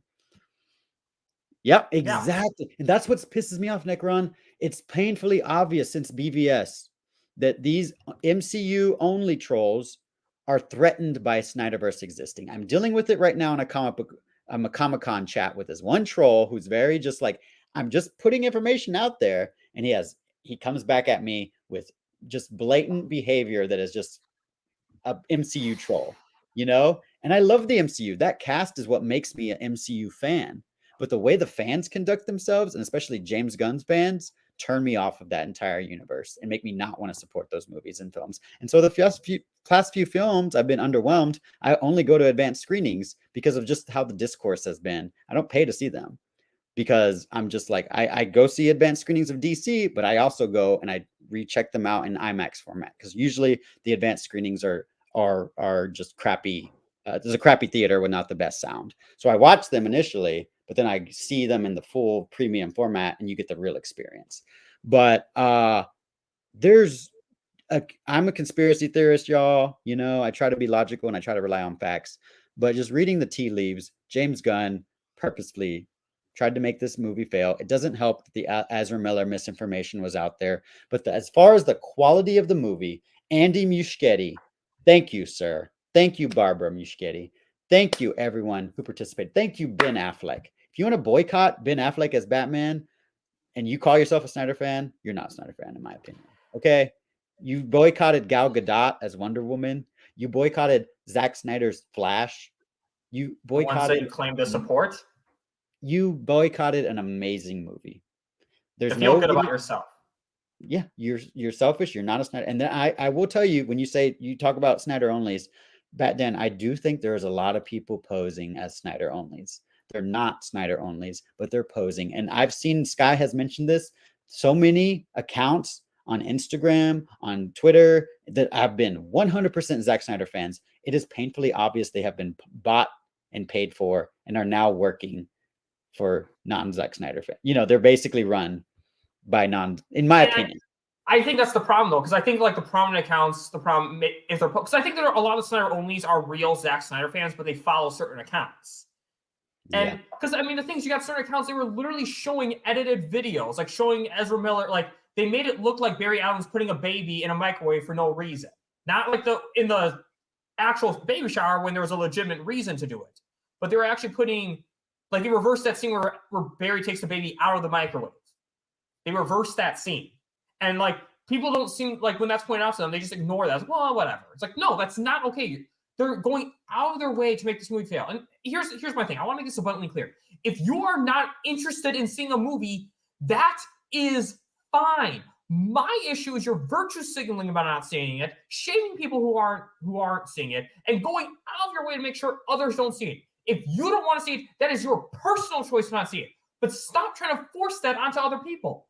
Look, I didn't see Shazam 2 because I hated what Zachary Levi said about the SnyderVerse, about Zack Snyder's material. But that was my personal choice to not see it. I didn't brag about it. I didn't say, fuck you, anyone who's seeing Shazam 2. No, I didn't. I didn't make up clips. I just didn't talk about it. But people went out of their way to make sure this movie failed. I promise you guys, this won't help Ray Fisher at all. This won't. Because that damage was done. The people who fired him were gone. And the person who's currently at WBD, who, again, that whole James Gunn liking that one tweet and then deleting his apology, you saw that whole issue. Guess what? That film failing actually helps that guy. So you did nothing for Ray Fisher. Ray Fisher was a pawn to you guys, as far as I'm concerned, to soothe your own egos, to give you an excuse to boycott the film. And I'm sorry that I'm coming off kind of strong here. I try not to do this on my channel, but I am really irritated with this because there are so many factors at play here. And the Snyder onlys, I'm sorry, they do deserve part of the blame because a lot of the general audience looks to these people. They do. And for them to go out. Go ahead. And for them to go out of the way, it's just disgusting. It really is. I appreciate, Batdan, your what I'm hearing is like your passion. It's just because you are a fan and you care so much that your emotions are coming out this way. And I think that is what primarily I think makes a Snyder fan is that we get the sentiment and the emotion that Zack Snyder is giving us through his story arcs.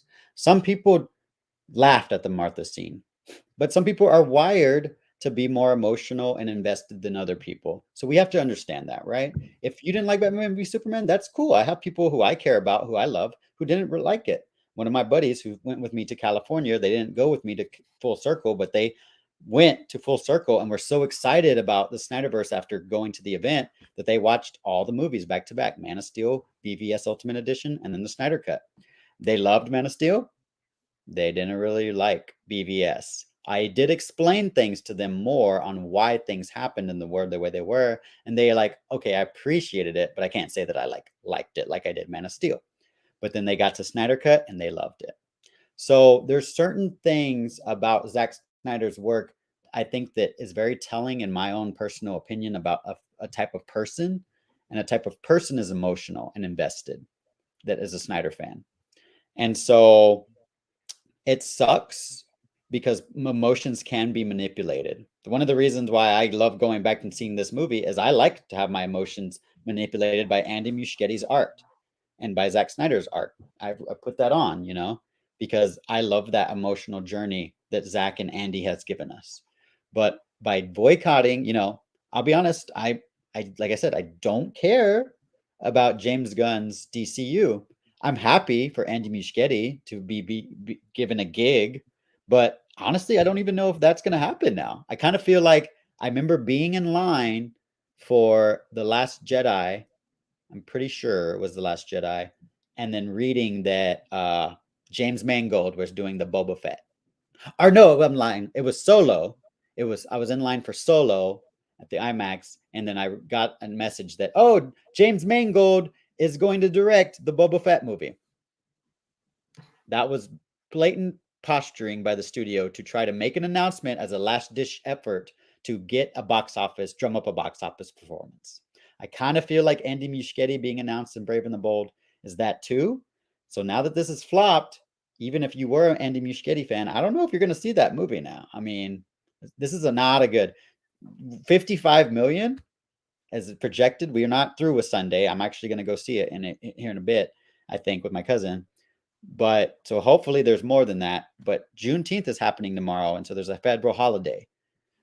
But for 4 days, and this movie can't even get close to the projected 70 million.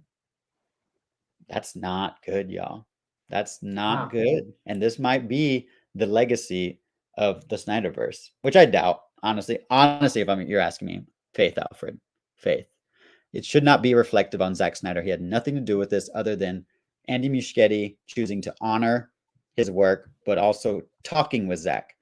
If you wanted to boycott, guess what? We have on record Zack Snyder and Deborah Snyder, who were at Tadum, who couldn't go see The Flash, but obviously wanted to pay to go see it, right?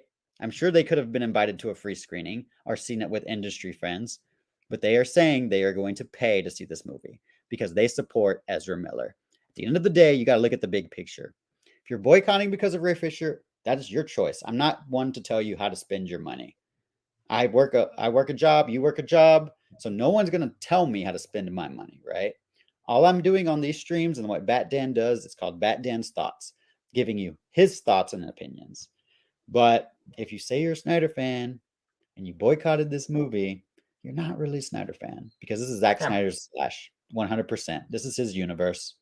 Things happen and things get wacky near the end because of James Gunn and where the universe ends up. But Michael Keaton had nothing to do with that. You boycotted the person who made the first blockbuster DC movie. You boycotted George Reeve, who gave us the first on-screen Superman in television. You boycotted Christopher Reeves, one of the most beloved Supermen. You boycotted Helen Slater. You boycotted Adam West. You boycotted the Superman that never was, Nicolas Cage. I love that man so much for doing this for DC fans. But now look, he's going to look at this and he's going to be like, damn, I'm glad I didn't do that Superman movie because probably it would have flopped if no one's paying to see this, once in a lifetime cameo. You made George Clooney probably regret doing this cameo now too, who I love. I respect the man for doing this also. So it is what it is. I think the SnyderVerse one day will continue, even if it's years, even if it doesn't happen tomorrow, next year, next 2 years, next 5 years. I do feel like somehow we will get Zack Snyder back in DC one way or another. But I'll tell you what, it makes me so happy to see all this Rebel Moon hype coming out. It sucks for the Flash, but the SnyderVerse will live on one way or another. So Ezra Miller, thank you. Thank you, Andy Muschietti. Thank you, Barbara Muschietti. You deserve better. I will continue to patronize your movie. I will be taking friends and family to see it. I'm seeing it. I'm going on vacation in New York on Wednesday, and I'm seeing it with one of my best friends on Thursday who watched the one I talked about, who went to Full Circle with me. He cannot wait to see The Flash because he loves The Flash and Snyder Cut 100%. We are seeing it in the largest IMAX in North America, which is the Lincoln Square IMAX in New York City. So I can't wait to watch this movie with him. It's my favorite movie of 2023, and it deserves all the love and support because it's epic.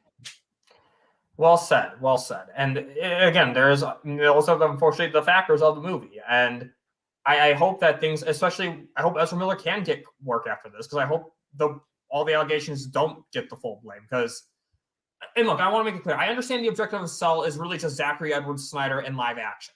But I'm still a fan with my personal preference. And my personal preference is no recast, including Ezra Miller. And if let's say we lose Ezra Miller / because people boycotted, I'm going to be silent. I'm irritated. So unfortunately, it is what it is. It is what it is at this point. Life isn't fair. And unfortunately, we just have to do it for the best. Hope that maybe somehow some miracle can happen. Word of mouth can have an unprecedented rise in the box office. I don't know. Unfortunately, but overall, I did like this movie. It was a good movie. It was a really good movie. And I just kind of wrap this up. I guess, what would you rate this movie at this point? So I'm pretty sure when you interviewed me, because I didn't want to say, because I hadn't seen the final cut at that time, I gave it an 8.9. I will, and I said, because there's potential for it to be more. I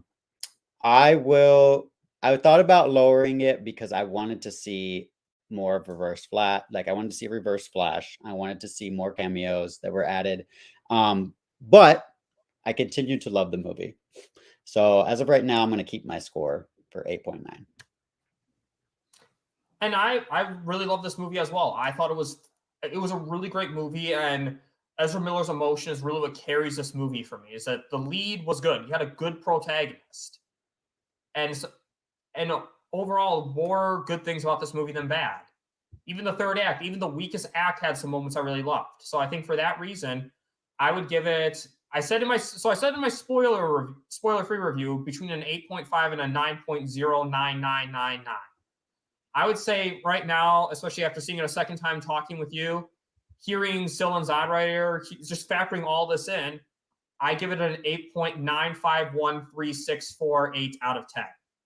It was a really great movie, and I'm hoping somehow, maybe in an extended release like BVS getting great DVD sales.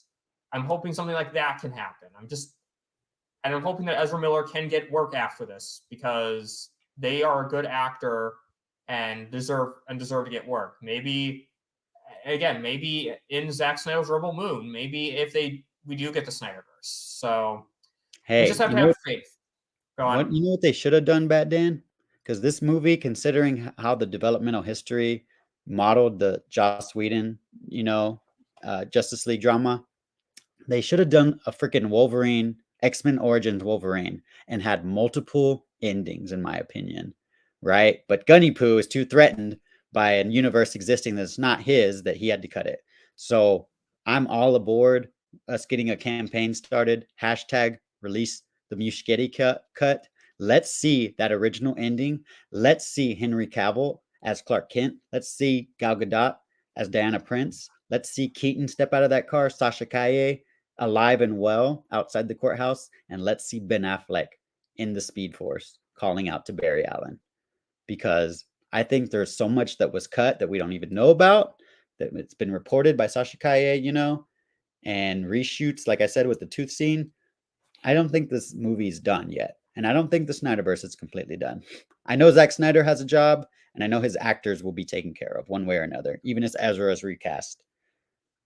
But this is not, I'm not feeling defeated at all. I'm just, once again, like Sky said, it's just going to take much longer now for us to sell in campaign because of this movie's flopping. So we just got to be motivated. We just got to work harder now. Like Superman says to Batman. What is it, Clark? The never-ending battle. That's what we're, as DC fans, that's something that we've all been used to. So let's not give up now just because Gunny Poo is trying to self-sabotage us. Let's work harder, and let's sell Zack Snyder's Justice League to Netflix, sell SnyderVerse to Netflix, because that is our hope at this point. Well said. Very well said. And all we can do is hope for the best at this point. It sucks. I mean, who knows? I mean, maybe somehow China can somehow get this movie up a lot more, at least get it to the point where it's a decent profit. So we don't know what can happen. I mean, stranger things have happened. So, and yes, we got to keep the sell movement active no matter what. And I guess, so what do you have coming up on your channel? Or I guess channel. I don't have a channel. I just love, honestly, like, I appreciate you, Bet Dan, doing everything you've done. I was in the middle, actually, this morning of watching your Back to the Future. We didn't really talk about that. Your Back to the Future with Zod writer. And I love that you probably got the references, I'm assuming. Yes. Okay, so I'm at the part where y'all are talking about the Eric Stoltz. It's just, I had just started it, essentially, but we talked about that a lot of times.